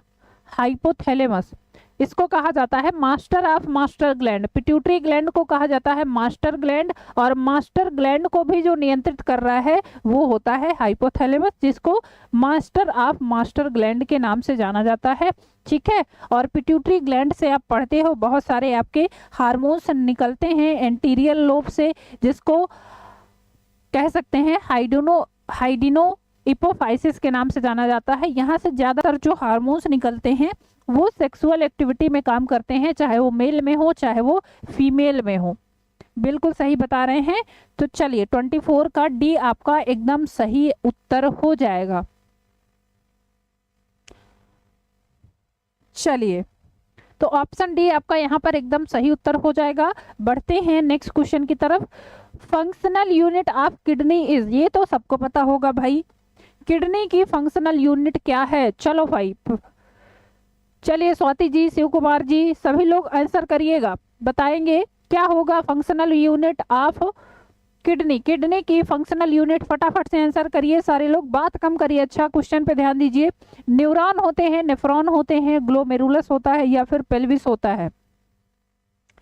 चलिए भाई दीपक जी, सोनी यादव जी फटाफट से आंसर करेंगे। स्वाति जी, अफरोज अहमद, मयंक चौधरी, चलो फटाफट से बता दो भाई। बहुत सिंपल सा क्वेश्चन पूछा है, क्या होगा आपका यहाँ पर। प्रज्ञा जी बता रही हैं बायो हब, शिवानी, चलो सारे लोग आंसर करने हैं। बिल्कुल सही बात है। नेफ्रॉन को कहा जाता है किसकी, कह सकते हैं जो आपकी किडनी है उसकी यूनिट कहा जाता है। न्यूरॉन किसकी यूनिट होती है, न्यूरॉन, न्यूरॉन बता दीजिए, न्यूरॉन किसकी यूनिट है, तो ब्रेन की। बिल्कुल सही बता रही हैं स्वाति जी, ब्रेन की यूनिट क्या है, न्यूरॉन है, और किडनी की यूनिट नेफ्रॉन होती है। बिल्कुल सही बात है। चलिए बढ़ते हैं नेक्स्ट क्वेश्चन की तरफ। अगला क्वेश्चन देखिए, in poisonous snakes fangs are attach to, विषैले सर्पों में जो विषदंत होते हैं उनको फैंग्स के नाम से जाना जाता है। ठीक है, तो ये किससे जुड़े होते हैं, कौन से स्ट्रक्चर से जुड़े होते हैं। हाँ चलो सारे लोग आंसर कर रहे हैं, बिल्कुल सही बात है। नेफ्रॉन क्या है, किडनी की यूनिट है, और न्यूरॉन आपके ब्रेन की यूनिट है। बिल्कुल सही बात है। चलिए 26 के लिए बताएंगे क्या होगा राइट आंसर। जो विषैले सर्प होते हैं उनमें जो फैंग्स होते हैं वो किससे जुड़े हुए होते हैं। फर्स्ट ऑप्शन है आपका मैंडिला से, सॉरी मैंडिबल से, बी ऑप्शन मैक्सिला से, सी ऑप्शन है प्री मैक्सिला से, या फिर क्वाड्रेट से। चलो भाई क्या होगा यहाँ पर राइट आंसर, ठीक है बताएंगे क्या होगा। विषैले सर्पों में जो विषदंत होते हैं वो किससे जुड़े हुए होते हैं, तो ये बताएंगे मैक्सिला से जुड़े हुए होते हैं। बिल्कुल सही बात है, मैक्सिला, ऑप्शन बी आपका एकदम सही उत्तर हो जाएगा। ठीक है, बी आपका एकदम सही उत्तर हो जाएगा। पॉइजनस स्नैक पढ़ते हो आप, इनमें दो टाइप के पॉइजनस स्नैक्स पढ़ते हैं, है ना। एक तो होते हैं जिनका जहर न्यूरोटॉक्सिक होता है, और एक होते हैं जिनका जहर क्या होता है, तो बताएंगे कि एक न्यूरोटॉक्सिक और दूसरे होते हैं हीमोटॉक्सिक। हीमोटॉक्सिक मतलब वो सीधे सीधे हृदय की गति को रोक देता है ना, ब्लड फ्लो को कम कर देता है, और न्यूरोटॉक्सिक वो ब्रेन की क्रिया को रोकता है। ठीक है, जैसे कि आप पढ़ते हो जो क्या बोलते हैं करैत, हाँ करैत हो गया। और भी पॉइजनस स्नैक की बात करिए अगर, और एग्जाम्पल बताइए पॉइजनस स्नैक में। करैत आपका आता है जिसको काला नाग बोलते हैं, नाजा नाजा, क्या नाम है उसका, नाजा नाजा, इसका नाजा नाजा क्या बोलते हैं इसको, नाजा नाजा क्या है इसका बताइए। न्यूरोटॉक्सिक, हाँ न्यूरोटॉक्सिक है इसका, इसका लोकल नाम बताइए, मुझे याद नहीं आ रहा। नाजा नाजा जिसको नागराज, हाँ कोबरा, एकदम सही बात है कोबरा। तो ये क्या है, ये आपको पता है बहुत ही जहरीला होता है। विद इन सेकेंड अगर इसका कह सकते हैं, विद इन सेकेंड अगर ये इसको तुरंत इलाज ना मिले तो ये बहुत तेजी से क्या करता है, फैलता है। हाँ किंग कोबरा, किंग कोबरा इसको कहा जाता है, नाजा नाजा। चलो तो चलिए ऑप्शन बी आपका यहाँ पर राइट आंसर हो जाएगा। चलो अच्छा, किंग कोबरा, बाहर आ जाओ अब सब कोबरा सारे के सारे। चलो आगे बढ़ते हैं। अगला क्वेश्चन है, एग ऑफ कॉकरोच इज, तिलचट्टे का अंडा है, तिलचट्टे का अंडा कैसा होता है बताना है। कॉकरोच का एग कैसा होता है। First option isolecithal, B option mesolecithal, C option telolecithal, या फिर सेंट्रोलेसाइथल। फटाफट से बता दीजिए ठीक है। हाँ, हाईली पॉइजनस होता है, किंग कोबरा, करैत हो गया, वाइपर हो गया, ये सारे के सारे बहुत ही पॉइजनस स्नैक्स में आते हैं। चलो अगले क्वेश्चन में आ जाओ। 27 के लिए बताएंगे, egg of cockroach is, cockroach का जो एग होता है वो कैसा होता है। चलो भाई, सारे लोग आंसर कर रहे हैं ऑप्शन डी, सारे लोग आंसर कर रहे हैं ऑप्शन डी। और लोग बताइए क्या होगा यहाँ पर राइट आंसर। चलो क्या होगा यहाँ पर राइट आंसर। हाँ तो बिल्कुल सही है, ये सेंटेरोलेसाइथल होता है ना, सेंटेरोलेसाइथल होता है। अच्छा, ह्यूमन का एग कैसा होता है बता रहे हैं, ह्यूमन का जो एग होता है वो कैसा होता है, तो ये बताएंगे मैम एलेसाइथल होता है ना भाई, एलेसाइथल होता है। चलिए क्लियर है, तो ऑप्शन डी आपका यहाँ पर एकदम सही उत्तर हो जाएगा। चलो आगे बढ़ते हैं नेक्स्ट क्वेश्चन की तरफ। Total number of bone in right arm of man, right एक साइड के आर्म में, अगर हम राइट आर्म की बात करते हैं तो टोटल नंबर ऑफ बोन पूछा है 28, 30, 32, 34। चलो भाई फटाफट से बता दीजिए क्या होगा। चलो नेक्स्ट क्वेश्चन में दीपक जी, प्रज्ञा जी, स्वाति जी, चलिए बताइए। बायो हब, सभी लोग आंसर करिए क्या होगा अगला क्वेश्चन। 28 के लिए बताइए, 28 के लिए सारे लोग आंसर करेंगे। Total number of bones in right arm of man, human में चाहे राइट की बात करो चाहे लेफ्ट की बात करो कोई दिक्कत नहीं है ना, जितने राइट में है उतने लेफ्ट में है, तो फटाफट से बता देंगे क्या होगा यहाँ पर राइट आंसर। चलिए बताएंगे क्या होगा यहाँ पर राइट आंसर। चलिए सारे लोग आंसर कर रहे हैं, 30 हो जाएगा। 30 बोन होती हैं हमारे एक हाथ में, अगर हम एक हाथ की बात करें तो क्या होता है 30 बोन होती हैं। 28 का बी, बिल्कुल शिव कुमार जी, ऑप्शन बी आपका यहाँ पर राइट आंसर हो जाएगा। 30 बोन्स होती हैं, और 30 बोन्स अगर पूछा जाए कि कौन कौन सी हैं तो मैम पढ़ते हैं हम यहाँ से। अगर शुरुआत करें, ये वाली बोन हमारी ह्यूमरस होती है, इसको ह्यूमरस बोलते हैं, है ना। उसके बाद ये पतली वाली यहाँ पर 2 बोन होती है, इसको क्या बोलते हैं, तो इसको रेडियस और अल्ना 2 बोन होती है। उसके बाद ये जो आपकी कोहनी होती है, यहाँ पर आपकी बोन्स होती हैं, यहाँ पर इनको क्या बोलते हैं, तो कार्पसल्स बोलते हैं, है ना, कार्पसल्स। उसके बाद ये आपकी हथेली वाली मेटाकार्पसल्स, और उंगलियों वाली जो बोन होती है उनको टॉर्सल्स बोला जाता है। ठीक है, तो ये आप कह सकते हो आपका सबसे अपर वाला जो बोन होता है ह्यूमरस होता है, उसके बाद रेडियस, अल्ना, फिर कलाइयों में जिनको कार्पसल्स बोला जाता है, छोटी छोटी अस्थियां पाई जाती हैं, मेटाकार्पसल्स होता है। और उसके बाद अंगूठे में और आपकी जो अंगुलियां हैं उनमें क्या होती हैं, तो उनमें छोटी छोटी अंगुलियां पाई जाती हैं, सॉरी छोटी छोटी हड्डियां पाई जाती हैं जिनको फेलेंजेस कहा जाता है। सॉरी मैंने कार्पसल्स, टार्सल्स वो पैर में पाई जाती हैं, यहाँ पर फेलेंजेस पाई जाती हैं। हाँ बिल्कुल सही बता रहे हैं, ह्यूमरस होता है, रेडियस, अल्ना, कार्पसल्स, मेटाकार्पसल्स और फेलेंजेस, ये आपकी बोन होती हैं। अपर जो आपके हैंड है, जो अपर लिम्ब है उनकी बात करें तो 30 इसमें हो गई, 30 इसमें हो गई, ऐसे ही आपके पैर में भी 30 बोन पाई जाती हैं। हाँ स्वाति यादव जी बिल्कुल सही बात है। क्या होगा, आपके जो लोअर लिम्ब हैं जिनको आप पैर कहोगे, पैर में भी आपकी 30 हड्डियां पाई जाती हैं। ठीक है, चलो क्लियर है, तो चलिए यहाँ पर आपका ऑप्शन भी एकदम सही आंसर हो जाएगा। चलिए बहुत ही लोग बहुत शानदार तरीके से आंसर कर रहे हैं। बढ़ते हैं नेक्स्ट क्वेश्चन की तरफ। Excretory product of earthworm is, earthworm का एक्सक्रीटरी प्रोडक्ट क्या है। मजा आ रही है भाई क्लास में, एक बार सभी लोग थम्स अप करिए, मजा आ रही है क्लास में, है ना। बहुत ही शानदार तरीके से आप लोग आंसर कर रहे हो और बहुत ही शानदार तरीके से क्वेश्चन भी आपको देखने को मिल रहे हैं। तो एक बार सभी लोग थम्स अप करेंगे, क्या मजा आ रही है क्लास में, बताएंगे सारे के सारे लोग। चलो, और एक बार आप लोग सेशन को एक बार शेयर जरूर कर दीजिएगा, है ना, एक बार सेशन को शेयर जरूर कर दीजिएगा। चलिए अच्छा बिल्कुल, चलो तो यहाँ पर बताएंगे क्या होगा, एकदम सही उत्तर आपको बताना है। एक्सक्रीटरी प्रोडक्ट ऑफ अर्थवर्म, केचुए में जो उत्सर्जी उत्पाद है वो क्या है, यूरिया है, यूरिक एसिड है, अमोनिया एंड यूरिया है, या फिर अमीनो एसिड है, क्या होता है। चलिए स्वाति यादव जी, क्या होगा यहाँ पर सही उत्तर? केचुए में उत्सर्जित उत्पाद क्या होता है? चलो भाई फटाफट से बता दो क्या होगा राइट आंसर। कुछ लोग सी बता रहे हैं, अमोनोटेलिक। चलो अच्छा, यहां पर ध्यान देंगे। हाँ, क्या होगा यहाँ पर राइट आंसर? तो कहेंगे कि मैम ये अमोनोटेलिक भी होता है लेकिन ये यूरिया भी निकालता है ना।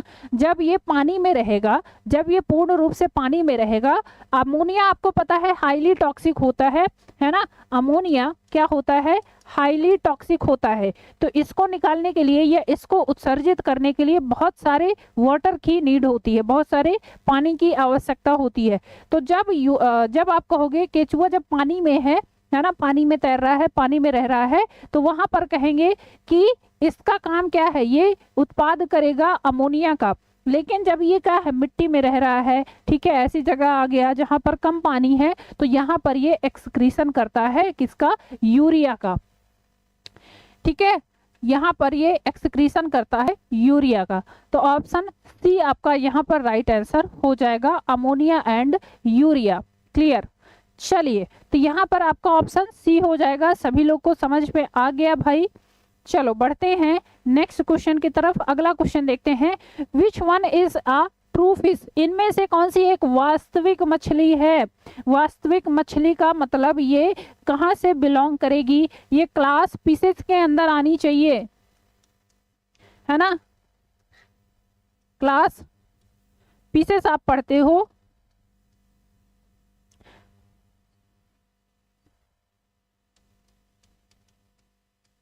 पीसेस जिसको कह सकते हैं मछलियां, मछलियों का जो ग्रुप होता है उसके अंदर जो मछलियां आती हैं उनको कहा जाएगा वास्तविक मछली। तो अब इसमें से बता दीजिए, वेल है, कटल फिश है, सिल्वर फिश है या फिर फ्लाइंग फिश है? चलो भाई उत्तर करिए सारे के सारे लोग, उत्तर करिए सारे लोग। मयंक जी, दीपक जी, स्वाति जी, प्रज्ञा जी, अफरोज अहमद जी, शिव कुमार यादव जी। चलिए बताएंगे दीपक जी क्या होगा? 30 के लिए सही आंसर क्या होगा? हाँ चलो और लोग उत्तर करिए, इनमें से कौन सी एक ट्रू फिश है? ट्रू फिश की कैटेगरी में कौन आता है? तो मैंने बता दिया, शिवानी जी बता रही हैं 38 के लिए डी आंसर। चलो और लोग आंसर करिए भाई, और लोग आंसर करिए। चलिए क्या होगा यहां पर राइट आंसर?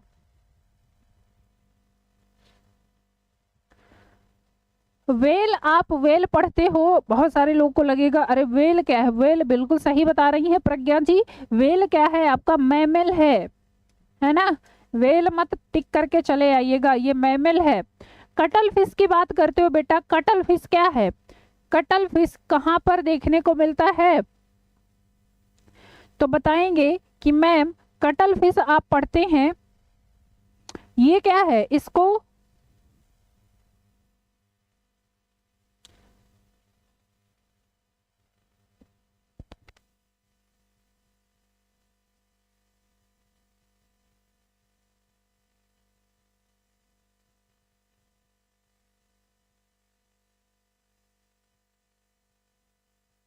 चलिए, कटल फिश को बोला जाता है मोलस्का का मेंबर है। हाँ बिल्कुल सही बता रहे हैं, मोलस्का का मेंबर है, सीपिया कहा जाता है इसको, है ना। क्या कहते हैं? सीपिया। मैम इसका सिंपल नाम क्या है? सीपिया, जो कि पढ़ते हैं मोलस्का के अंतर्गत, मोलस्का। सिल्वर फिश भाई क्या है? सिल्वर फिश बता दीजिए। सिल्वर फिश की बात करते हैं तो बताएंगे कि मैम सिल्वर फिश को कहा जाता है, ये एक टाइप का क्या होता है? कीट होता है ना। तो सिल्वर फिश भी नहीं होगा सॉरी तो लास्ट आपका आता है ये फ्लाइंग फिश, जो कि क्या है? बोनी फिश में आता है। ठीक है, ये क्या है? एक बोनी फिश है। और बोनी फिश और एक आप पढ़ते हो क्या?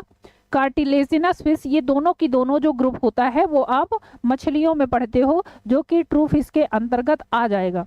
बिल्कुल सही बात है, सिल्वर फिश क्या है, बिल्कुल सही बता रही है प्रज्ञा जी।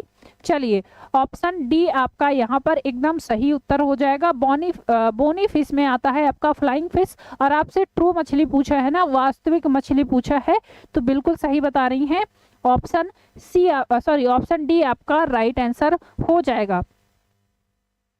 चलो एक और बता दीजिए, डेविल फिश आप पढ़ते हो, बहुत ही प्रचलित होता है डेविल फिश, ये क्या है, इसका जनरल नाम बताइए। डेविल फिश को किस नाम से जाना जाता है? चलो सारे लोग आंसर करिए, डेविल फिश का बता दीजिए एक बार, क्या कहा जाता है, सिंपल सा नाम क्या है इसका? Devil fish, devil fish, devil fish बताइए। स्वाति यादव जी, स्वाति यादव जी, प्रज्ञा जी बताइए, बायो ब्लूम बताइए, सारे के सारे लोग डेविल फिश।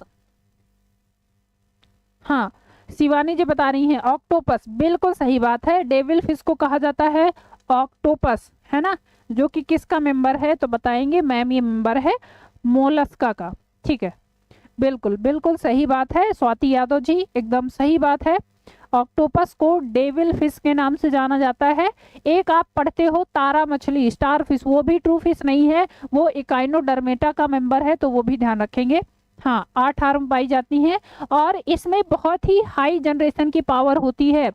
ऑक्टोपस में बहुत ज्यादा हाई जनरेशन की पावर होती है।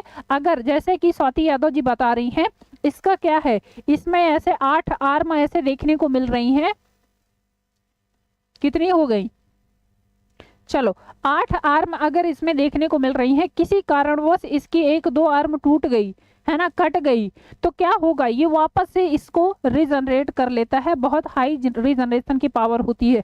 स्टार फिश में भी ऐसा ही होता है, स्टार फिश में भी हाई रीजनरेशन पावर होती है। तारा मछली जिसको बोलते हैं, है ना, इकाइनोडर्मेटा का मेंबर है, और वहां पर भी रीजनरेशन पावर बहुत हाई होती है। ठीक, चलिए तो समझ में आ गया। चलिए बढ़े भाई, आगे बढ़ते हैं नेक्स्ट क्वेश्चन की तरफ। अगला क्वेश्चन देखते हैं, नेकेड वायरसेस आर, नग्न नग्न विषाणु हैं, नेकेड वायरसेस कौन से हैं? चलो आगे आ जाइए नेक्स्ट क्वेश्चन में।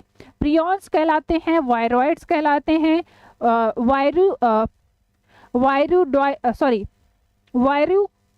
वायरुसॉइड्स कहलाते हैं, वायरुसॉइड्स हो जाएंगे, या फिर फेज वायरसेस होते हैं, फेज वायरसेस होते हैं। प्रियॉन्स, वायरॉइड्स, वायरुसॉइड्स या फिर फेज वायरसेस। नग्न विषाणु किसको कहा जाता है? नग्न विषाणु। चलिए भाई, किसको कहा जाता है नग्न विषाणु? क्यों कहा जाता है ये भी बता दीजिएगा, क्यों कहा जाता है ये भी बता दीजिएगा, है ना। चलिए आंसर करिए सारे लोग। केमिस्ट्री गर्ल बता रही है ऑप्शन ए। नहीं भाई, ऑप्शन ए तो नहीं होगा केमिस्ट्री गर्ल।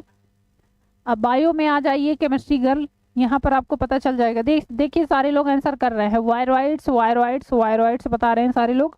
हाँ बिल्कुल सही है। वायरॉइड्स क्या होती हैं? ये एकमात्र कह सकते हैं आरएनए के छोटे छोटे पार्ट होते हैं, और इनमें प्रोटीन का आवरण भी नहीं होता है ना, ये प्रोटीन का आवरण भी नहीं होता है। प्रियॉन्स आप पढ़ते हो बेटा, तो प्रियॉन्स मैंने कल की क्लास में, आपने अगर याद होगा क्वेश्चन हमने किया था, कल की क्लास में हमने प्रियॉन्स के लिए क्वेश्चन किया था। वायरॉइड्स, यहाँ पर नेकेड जो वायरसेस होते हैं इनको वायरॉइड्स कहा जाता है। विदाउट प्रोटीन कोट होते हैं, इनमें कोई भी क्या है ना, तो इनमें प्रोटीन कोट होता है, प्रोटीन कोट क्या है इनमें एब्सेंट होता है, ध्यान रखेंगे। और ना ही यहाँ पर कह सकते हैं, अरे कोई बात नहीं, सॉरी क्यों बोल रहे हैं, ये गलत बात है भाई, सॉरी और ही मत बोला करिए। चलिए तो यहाँ पर प्रोटीन कोट नहीं होता है, और ये रेस्पॉन्सिबल होते हैं किसके लिए? रेस्पॉन्सिबल फॉर प्लांट्स में डिसीज के लिए, प्लांट डिसीज के लिए ये रेस्पॉन्सिबल होते हैं। ठीक है, केवल और केवल पौधों में ये डिसीज कॉज करते हैं, तो ये भी ध्यान रखेंगे। ठीक है, तो यहाँ पर आप बताएंगे option C, sorry option B आपका एकदम सही आंसर हो जाएगा। ठीक भाई, ऑप्शन डी सॉरी ऑप्शन क्या होगा? B, viroids. वायरॉइड्स यहाँ पर एकदम सही आंसर हो जाता है आपका। यहाँ पर ठीक है भाई, पादप रोग के लिए सबसे छोटे कारक होते हैं आरएनए के खंड होते हैं। ये प्रोटीन कोट नहीं होता, आरएनए होता है इनमें, आरएनए के छोटे छोटे खंड होते हैं। क्लियर, तो वायरॉइड्स आपका यहाँ पर राइट आंसर हो जाता है।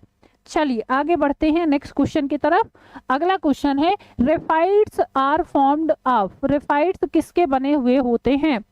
रेफाइड्स किसके बने हुए होते हैं? चलिए आगे आंसर करेंगे अगले क्वेश्चन में। Raphides are form of calcium phosphate, calcium oxalate, calcium pectate या फिर कैल्शियम कार्बोनेट।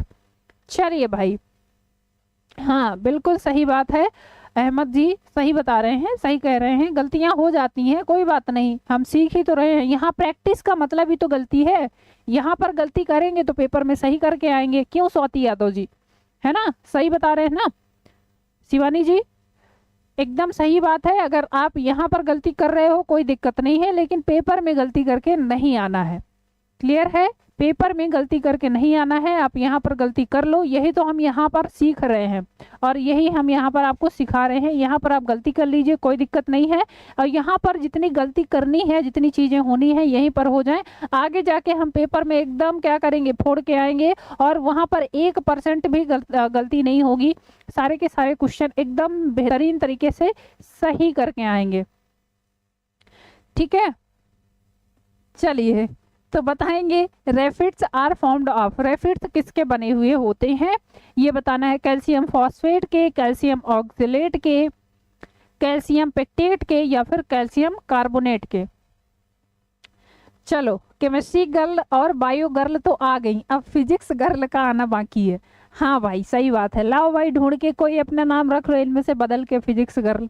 प्रज्ञा जी आप अपना नाम रख लीजिए फिजिक्स गर्ल।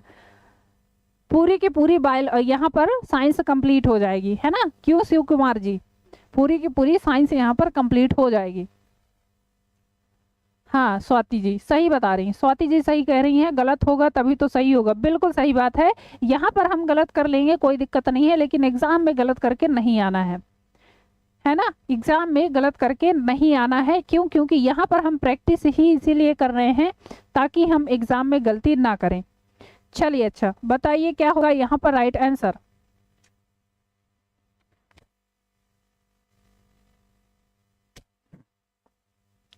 चलिए भाई बताएंगे रेफाइड्स किसके बने हुए होते हैं। क्वेश्चन पे आ जाइए। अच्छा, रेफाइड्स किसके बने हुए होते हैं?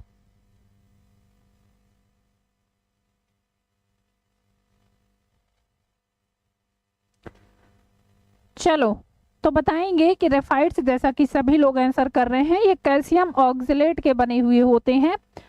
कैल्शियम ऑक्सलेट के बने हुए होते हैं। ऑप्शन बी आपका एकदम सही उत्तर हो जाएगा। नेक्स्ट क्वेश्चन देखते हैं।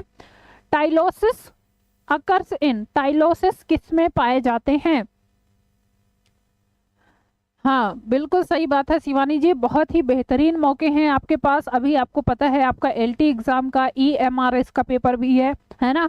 यूपी टीजीटी वाला जो आपका 2022 वाला पेपर था वो भी आपका होने वाला है ना? उसके अलावा बाकी जैसे आप स्टेट लेवल के एग्जाम की अगर बात करो तो उसमें भी आपके बहुत सारे एग्जाम लगे हुए हैं। तो कोई भी मौका छोड़ना नहीं है। एक तो गवर्नमेंट वैसे भी मौका नहीं देती है, अब हमको मौका मिला है तो हमको मौका छोड़ना नहीं है ना? अपनी तैयारी को इतना बेहतरीन तरीके से कंटिन्यू करना है, इतना बेहतरीन तरीके से लेके जाएंगे कि हम बिल्कुल पेपर को क्या करेंगे, फाड़ फूड़ के आएंगे। फाड़ के मतलब ये वाला फाड़ना नहीं, सारे क्वेश्चन को एकदम सही तरीके से करके आएंगे और अपना सिलेक्शन लेंगे। चलिए अच्छा आइए बात करते हैं टाइलोसिस अकर्स इन। टाइलोसिस किस में पाया जाता है? फ्लोएम सेल्स में, जाइलम वेसल्स में, एंडोडर्मिस में या फिर स्टोमेटा में? चलिए 33 के लिए आंसर कर रहे हैं बहुत सारे लोग, बी ऑप्शन। और बताएंगे 33 के लिए बता रहे हैं जाइलम वेसल्स। बाकी लोग आंसर करिए कहां पर पाया जाता है।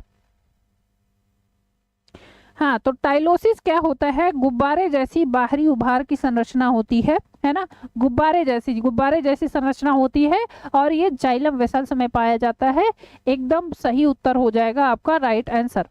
ऑप्शन बी आपका सही आंसर हो जाएगा।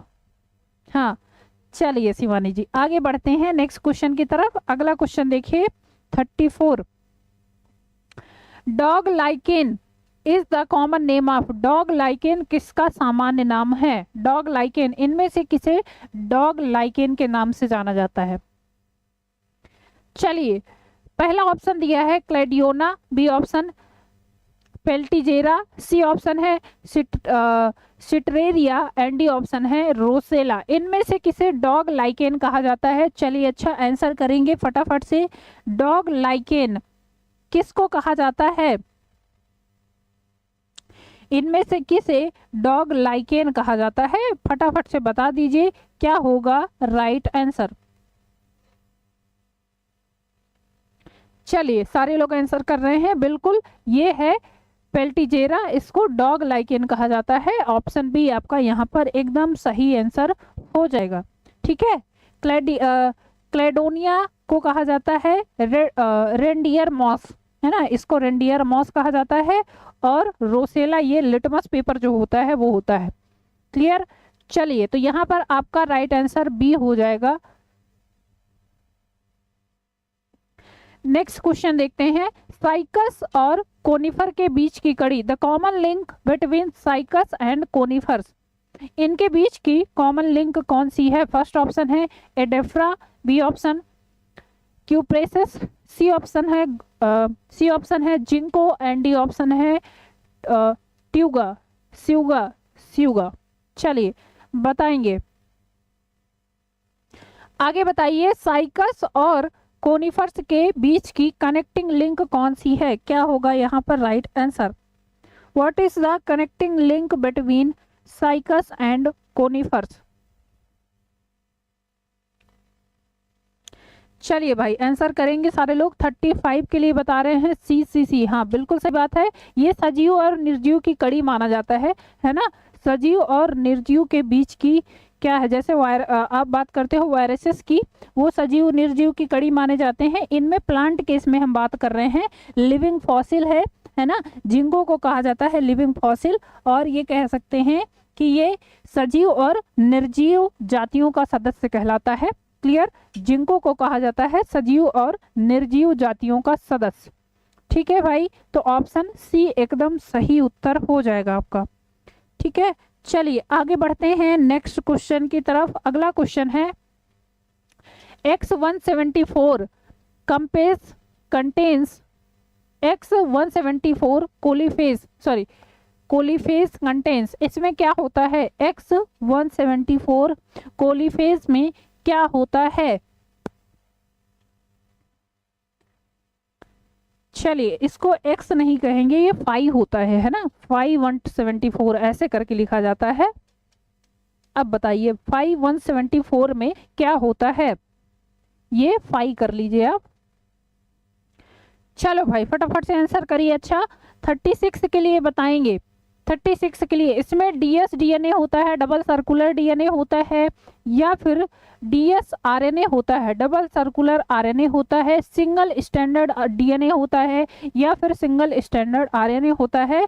5174 चलो फटाफट से बता दो भाई सारे लोग। शिवानी जी, प्रज्ञा जी, बायो ब्लूम जी, आकाश जी चले गए थे कहीं बहुत देर से, अभी दिखाई दे रहे हैं, है ना। ये शुरू में आए थे आकाश जी और चले गए थे क्योंकि कोई था नहीं, तो आकाश जी भी घबरा के चले गए थे कि आज की क्लास में कोई था नहीं। ठीक, चलिए आकाश जी अब आ गए हैं और बता रहे हैं ऑप्शन सी। चलिए बताएंगे, तो यहाँ पर 5174 कोलीफेज में कौन सा DNA होता है, RNA होता है? सिंगल स्टैंडर्ड, डबल स्टैंडर्ड, क्या होता है? तो यहाँ पर बताएंगे, बिल्कुल सही बता रहे हैं, यहाँ पर होता है इसमें सिंगल स्टैंडर्ड एकल सूत्री DNA होता है। Option C is the right answer, है ना। ये एक टाइप का क्या है, बैक्टीरियोफेज, एक वायरस है जिसको कहा जाता है 5174 बैक्टीरियोफेज वायरस। क्लियर? इसमें होता क्या है, तो सिंगल स्टैंडर्ड DNA होता है। ऑप्शन सी आपका एकदम सही आंसर हो जाएगा। चलिए नेक्स्ट क्वेश्चन देखेंगे, विच of the following is not a lung fish, इनमें से कौन सी एक फुफ्फुस मछली नहीं है? लंग फिश इनमें से कौन सी एक नहीं है पूछा है, नॉट पूछा है, ध्यान रखेंगे नॉट पूछा है। ठीक है, which one of the following is not a lung fish? First option दिया है नियोसिरेटोडस, बी ऑप्शन है सार्डिनेला, सी ऑप्शन है प्रोटोप्टेरस एंड डी ऑप्शन है लेपिडोसिरन। चलिए भाई बताएंगे क्या होगा यहाँ पर राइट आंसर। चलिए आंसर करिए आगे, नेक्स्ट क्वेश्चन के लिए आंसर करेंगे। इनमें से कौन सा एक लंगफिश के अंतर्गत नहीं आता है? चलिए भाई आंसर करेंगे सारे के सारे लोग। इनमें से कौन सा एक लंगफिश के अंतर्गत नहीं आता है? क्या होगा इसके लिए राइट आंसर?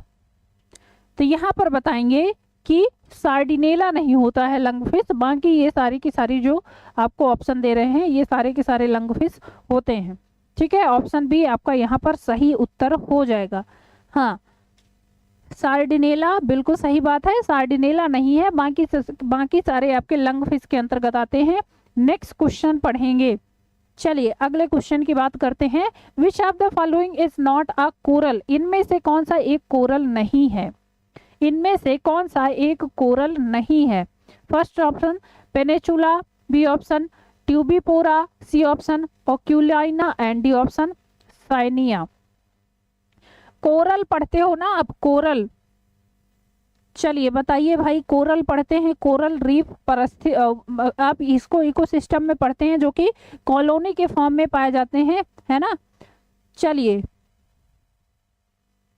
इनको सामान्य भाषा में मूंग कहा जाता है, रीफ कहा जाता है। मूंग वो खाने वाली मूंग नहीं, कोरल रीफ के नाम से जाना जाता है। और सबसे बड़ी, विश्व की सबसे बड़ी कोरल रीफ कहा जाता है कि वो ऑस्ट्रेलिया में पाई जाती है, जिसको ग्रेट बैरियर रीफ कहा जाता है ना। चलिए अच्छा, इसमें बता दीजिए कौन सा एक कोरल रीफ के अंतर्गत नहीं आता है? हाँ, तो देखिए सारे लोग आंसर कर रहे हैं, बिल्कुल सही बात है। साइनिया क्या है, ये नहीं आता है कोरल रीफ में। ऑप्शन डी आपका यहाँ पर एकदम सही उत्तर हो जाएगा। बिल्कुल सारे लोग बहुत ही शानदार तरीके से आंसर कर रहे हैं। ऑप्शन डी आपका यहाँ पर एकदम सही उत्तर हो जाएगा। ठीक है, चलिए नेक्स्ट क्वेश्चन देखते हैं। The term antibiotics was coined bye. Term antibiotics शब्द किसके द्वारा दिया गया है? एंटीबायोटिक शब्द किसके द्वारा दिया गया है? चलिए आगे बता दीजिए। नेक्स्ट क्वेश्चन पे 39 क्वेश्चन पे बताएंगे टर्म एंटीबायोटिक किसके द्वारा दिया गया है। पहला आपका दिया है फ्लेमिंग के द्वारा, बी आपका दिया गया है वॉक्समैन, सी आपका फंग एंड डी आपका दिया है जेनर। बताएंगे।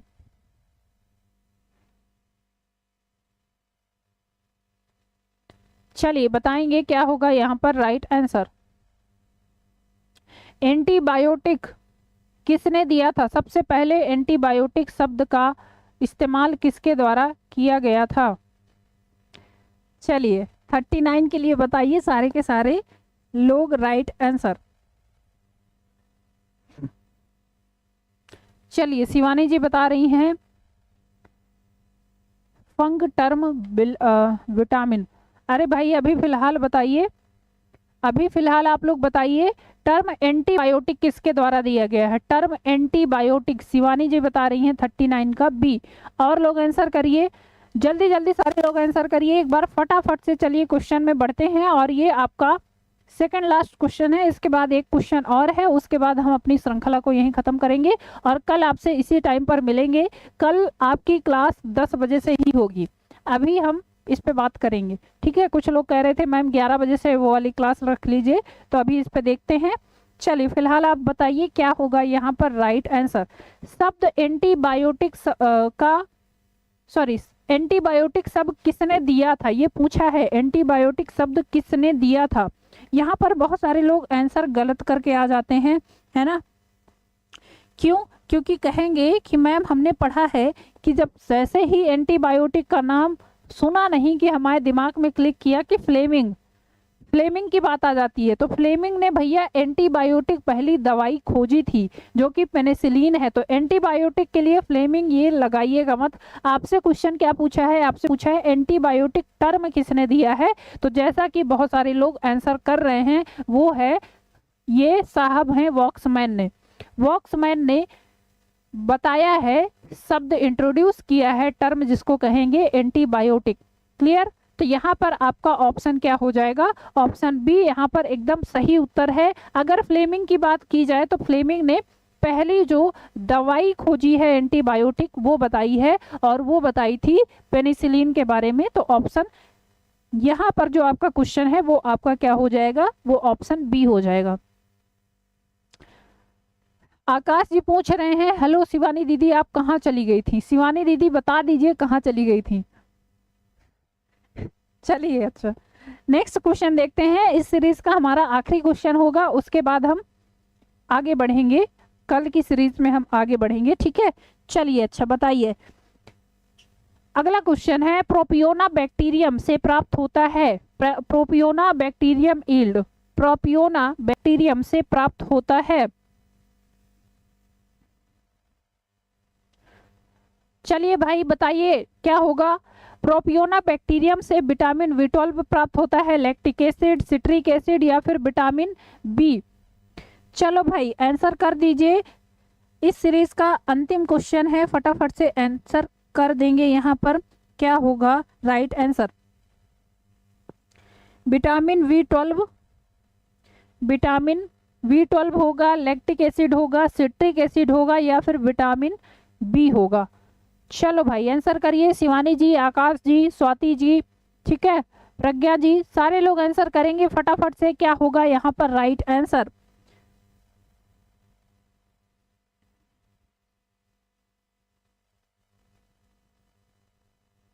क्या होगा यहाँ पर राइट आंसर? प्रोपियोना बैक्टीरियम से कौन सा विटामिन निकाला जाता है?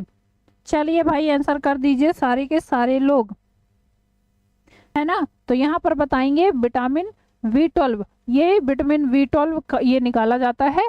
ठीक है, तो ऑप्शन क्या हो जाएगा? ऑप्शन ए आपका यहाँ पर एकदम सही उत्तर हो जाएगा। ठीक है भाई, तो आज की क्लास के लिए हम लोग यहीं तक रुकेंगे, यहीं अपनी सीरीज को खत्म करेंगे। ठीक है, क्वेश्चन की ये श्रृंखला हम कंटिन्यू करेंगे। कल आपसे मिलेंगे नई श्रृंखला के साथ, नए क्वेश्चन के साथ। तब तक पढ़ते रहिए और चीजें ध्यान रखिएगा। जैसा कि मैंने बताया, आपकी क्लास 10 से 11 और 11 से 12 दो क्लासेस चलती हैं बायोलॉजी की। 11 से 12 वाली क्लास में हम थियरी डिस्कस कर रहे हैं, थियरी के बाद क्वेश्चन भी डिस्कस कर रहे हैं। सारे के सारे जो कॉन्सेप्चुअल चीजें हैं आपकी, वहां पर जैसा कि आपको पता चल रहा है, वहां पर ह्यूमन फिजियोलॉजी की बात हो रही है। हमने वहां पर पढ़ा है अभी आपका डाइजेशन वाला प्रोसेस। जिसने नहीं देखा है तो प्लेलिस्ट पे जाके आप वो क्लास देख सकते हैं। वहां पर आपके सारे थॉट, पहले ही तो बात देखिए, जब हम यहाँ पर क्वेश्चन कर रहे हैं, बहुत सारे लोगों को अभी क्वेश्चन जो गलत हो रहे हैं, उसका रीजन यही है कि आप एक बार कॉन्सेप्ट पूरी तरह से पढ़ लीजिए, है ना। उसके लिए हम आपके लिए क्रैश कोर्स लेके आए हैं, जो कि पूर्णतः निःशुल्क है और आपके इसी चैनल पर आपको मिल जाएगा। तो आप उसको देख सकते हैं। आप 11 बजे वाली क्लास में भी रहिए, और फिलहाल जो ये आपकी प्रैक्टिस हो रही है, इसमें तो आप कह ही सकते हैं कि बहुत ही शानदार तरीके से आपकी एग्जाम की प्रिपरेशन हो रही है। आप प्रैक्टिस, जो बच्चा डेली प्रैक्टिस कर रहा है उसको समझ में आ रहा होगा कि कितना फायदा हो रहा है इससे। शिवानी जी, स्वाति जी, सोनी यादव जी, दीपक जी, है ना, ये बता सकते हैं आपको कि कितना फायदा होता है। डेली क्लास करने का मतलब होता है आप डेली 50 क्वेश्चन नए देख रहे हो, और 50 क्वेश्चन जो आपकी स्क्रीन में डिस्कस किए जा रहे हैं, उनसे आप कितने क्वेश्चन सॉल्व कर लोगे ये आपको अच्छे से पता है ना। तो ये आप कहा जाता है ना कि पढ़ते हो आपकी क्या करते हैं, practice makes a man perfect. Practice ही किसी आदमी को परफेक्ट बनाता है। कोई चीज अगर आपको नहीं याद है, नई चीजें हैं, तो आप जब प्रैक्टिस करोगे कंटिन्यू क्वेश्चन, और देखिए क्वेश्चन करने का फायदा ये है कि जब आप क्वेश्चन करते हो तो आपके सारे के सारे डाउट क्लियर हो जाते हैं, है ना। दूसरी चीज आपको पता चलती है कि अच्छा क्वेश्चन का स्तर क्या है, कैसा क्वेश्चन पूछा जाता है, तो वो सारी चीजें भी आपको यहाँ पर क्लियर हो जाती हैं। तो थियरी वाली क्लास भी आप जरूर देखिएगा, ठीक है। बाकी आज के लिए इतना ही, मिलते हैं आपसे कल 10 बजे। सारे के सारे लोग कल 10 बजे जुड़ेंगे। कल के बाद आपकी क्लास का शेड्यूल जो भी होगा वो हम रिवर्स करेंगे। फिलहाल कल की क्लास आपकी 10 बजे ही रहेगी। तो आकाश जी, शिवानी जी, ठीक है, प्रज्ञा जी, स्वाति जी, कल सारे के सारे लोग 10 बजे इसी क्लास पर जुड़ेंगे और 10 बजे हम ये क्लास कंटिन्यू करेंगे, ठीक है। तो कल ये ध्यान रखिएगा, कल मिलते हैं आपसे 10 बजे। उसके अलावा आपके पास कुछ सूचनाएं हैं। जैसा कि आपको पता है, जूनियर लेवल का और प्राइमरी लेवल का आपका टेट वाला एग्जाम आ गया है ऑलमोस्ट। अभी डेट तो क्लियर नहीं हुई है बट ऑलमोस्ट अनुमान लगाया जा रहा है कि वो पेपर आपका जनवरी में होगा। तो उसके लिए आपके सारे के सारे एग्जाम यहाँ सारे के सारे सब्जेक्ट यहाँ पर आपके चल रहे हैं और बहुत ही शानदार तरीके से सारे के सारे टीचर आपको पढ़ा रहे हैं। तो आप इसको जरूर देखिए, ये ज्वाइन करिए जो भी आप। उसके अलावा आप द स्मार्ट विजन क्लासेस का ऐप है जो कि आप प्ले लिस्ट से जाकर प्ले स्टोर से जाकर डाउनलोड कर सकते हो। और यहाँ पर जो भी आपको यहाँ पर जैसे ये क्वेश्चन पढ़ाए जा रहे हैं इनके सारे PDF आपको वहाँ पर मिल जाएंगे। ठीक, तो जूनियर वाला प्राइमरी वाला, अगर जूनियर प्राइमरी दोनों लेना है तो वो भी बैच आपका बिल्कुल फ्री चल रहा है। इसमें आपको क्या क्या मिल जाएगा, इसमें आपको लाइव प्लस रिकॉर्डेड क्लासेस मिलेंगे, क्लास के PDF मिल जाएंगे, टेस्ट सीरीज मिल जाएंगी, सारे के सारे प्रैक्टिस हो जाएंगे, डाउट क्लास और बेहतरीन कंटेंट मिलेगा। ठीक है, ठीक है। लवी मैम आप वही हैं जो टेलीग्राम पर प्रैक्टिस कराती हैं? बेटा फिलहाल तो यही प्रैक्टिस क्लास चल रही है आपकी, फिलहाल तो यही प्रैक्टिस क्लास चल रही है। ठीक है, और हमारे कोर्सेज आपको अगर देखने हैं तो आप देख सकते हैं। जो भी आपके स्टेट लेवल के एग्ज़ाम हैं और जो भी आपके सेंटर लेवल के एग्जाम है वो सारे के सारे प्रिपरेशन हो रही है। आपका TGT, PGT, LT, GIC, UGC, net, JRF, उसके अलावा आपका सीटेट की डेट भी आ चुकी है, आपको पता है ना। फरवरी में आपका पेपर है। उसके UPTET, STET, DSSB, BPSC, KVS, NVS और EMRS, ये सारे के सारे बैच आपको यहाँ पर देखने को मिल जाएंगे। तो बहुत ही शानदार तरीके से जुड़िए हमसे और अपनी तैयारी को एकदम बेहतरीन ढंग से चालू रखिए। ठीक है, अब आप लोग बताइए कोई डाउट है आज की क्लास में? एक बार सभी लोग कमेंट कर दीजिए कैसी लगी आज की क्लास। अपने कमेंट बॉक्स में जरूर दीजिएगा, उससे हमें भी प्रोत्साहन मिलता है ना। जब आप लोग कमेंट करते हो, जैसे कि अभी आप यहाँ पर इतना बेहतरीन तरीके से जुड़े थे, तो अच्छा लगता है कि अच्छा चलो इतने बच्चे हैं जो हमारे साथ मेहनत कर रहे हैं। तो चलिए अपने सुझाव कमेंट बॉक्स में जरूर शेयर करिएगा। बाकी मिलते हैं आपसे कल इसी समय पर, सेम टाइम सेम समय, है ना, सेम टाइम सेम समय पे। तब तक के लिए all the best. Thank you class.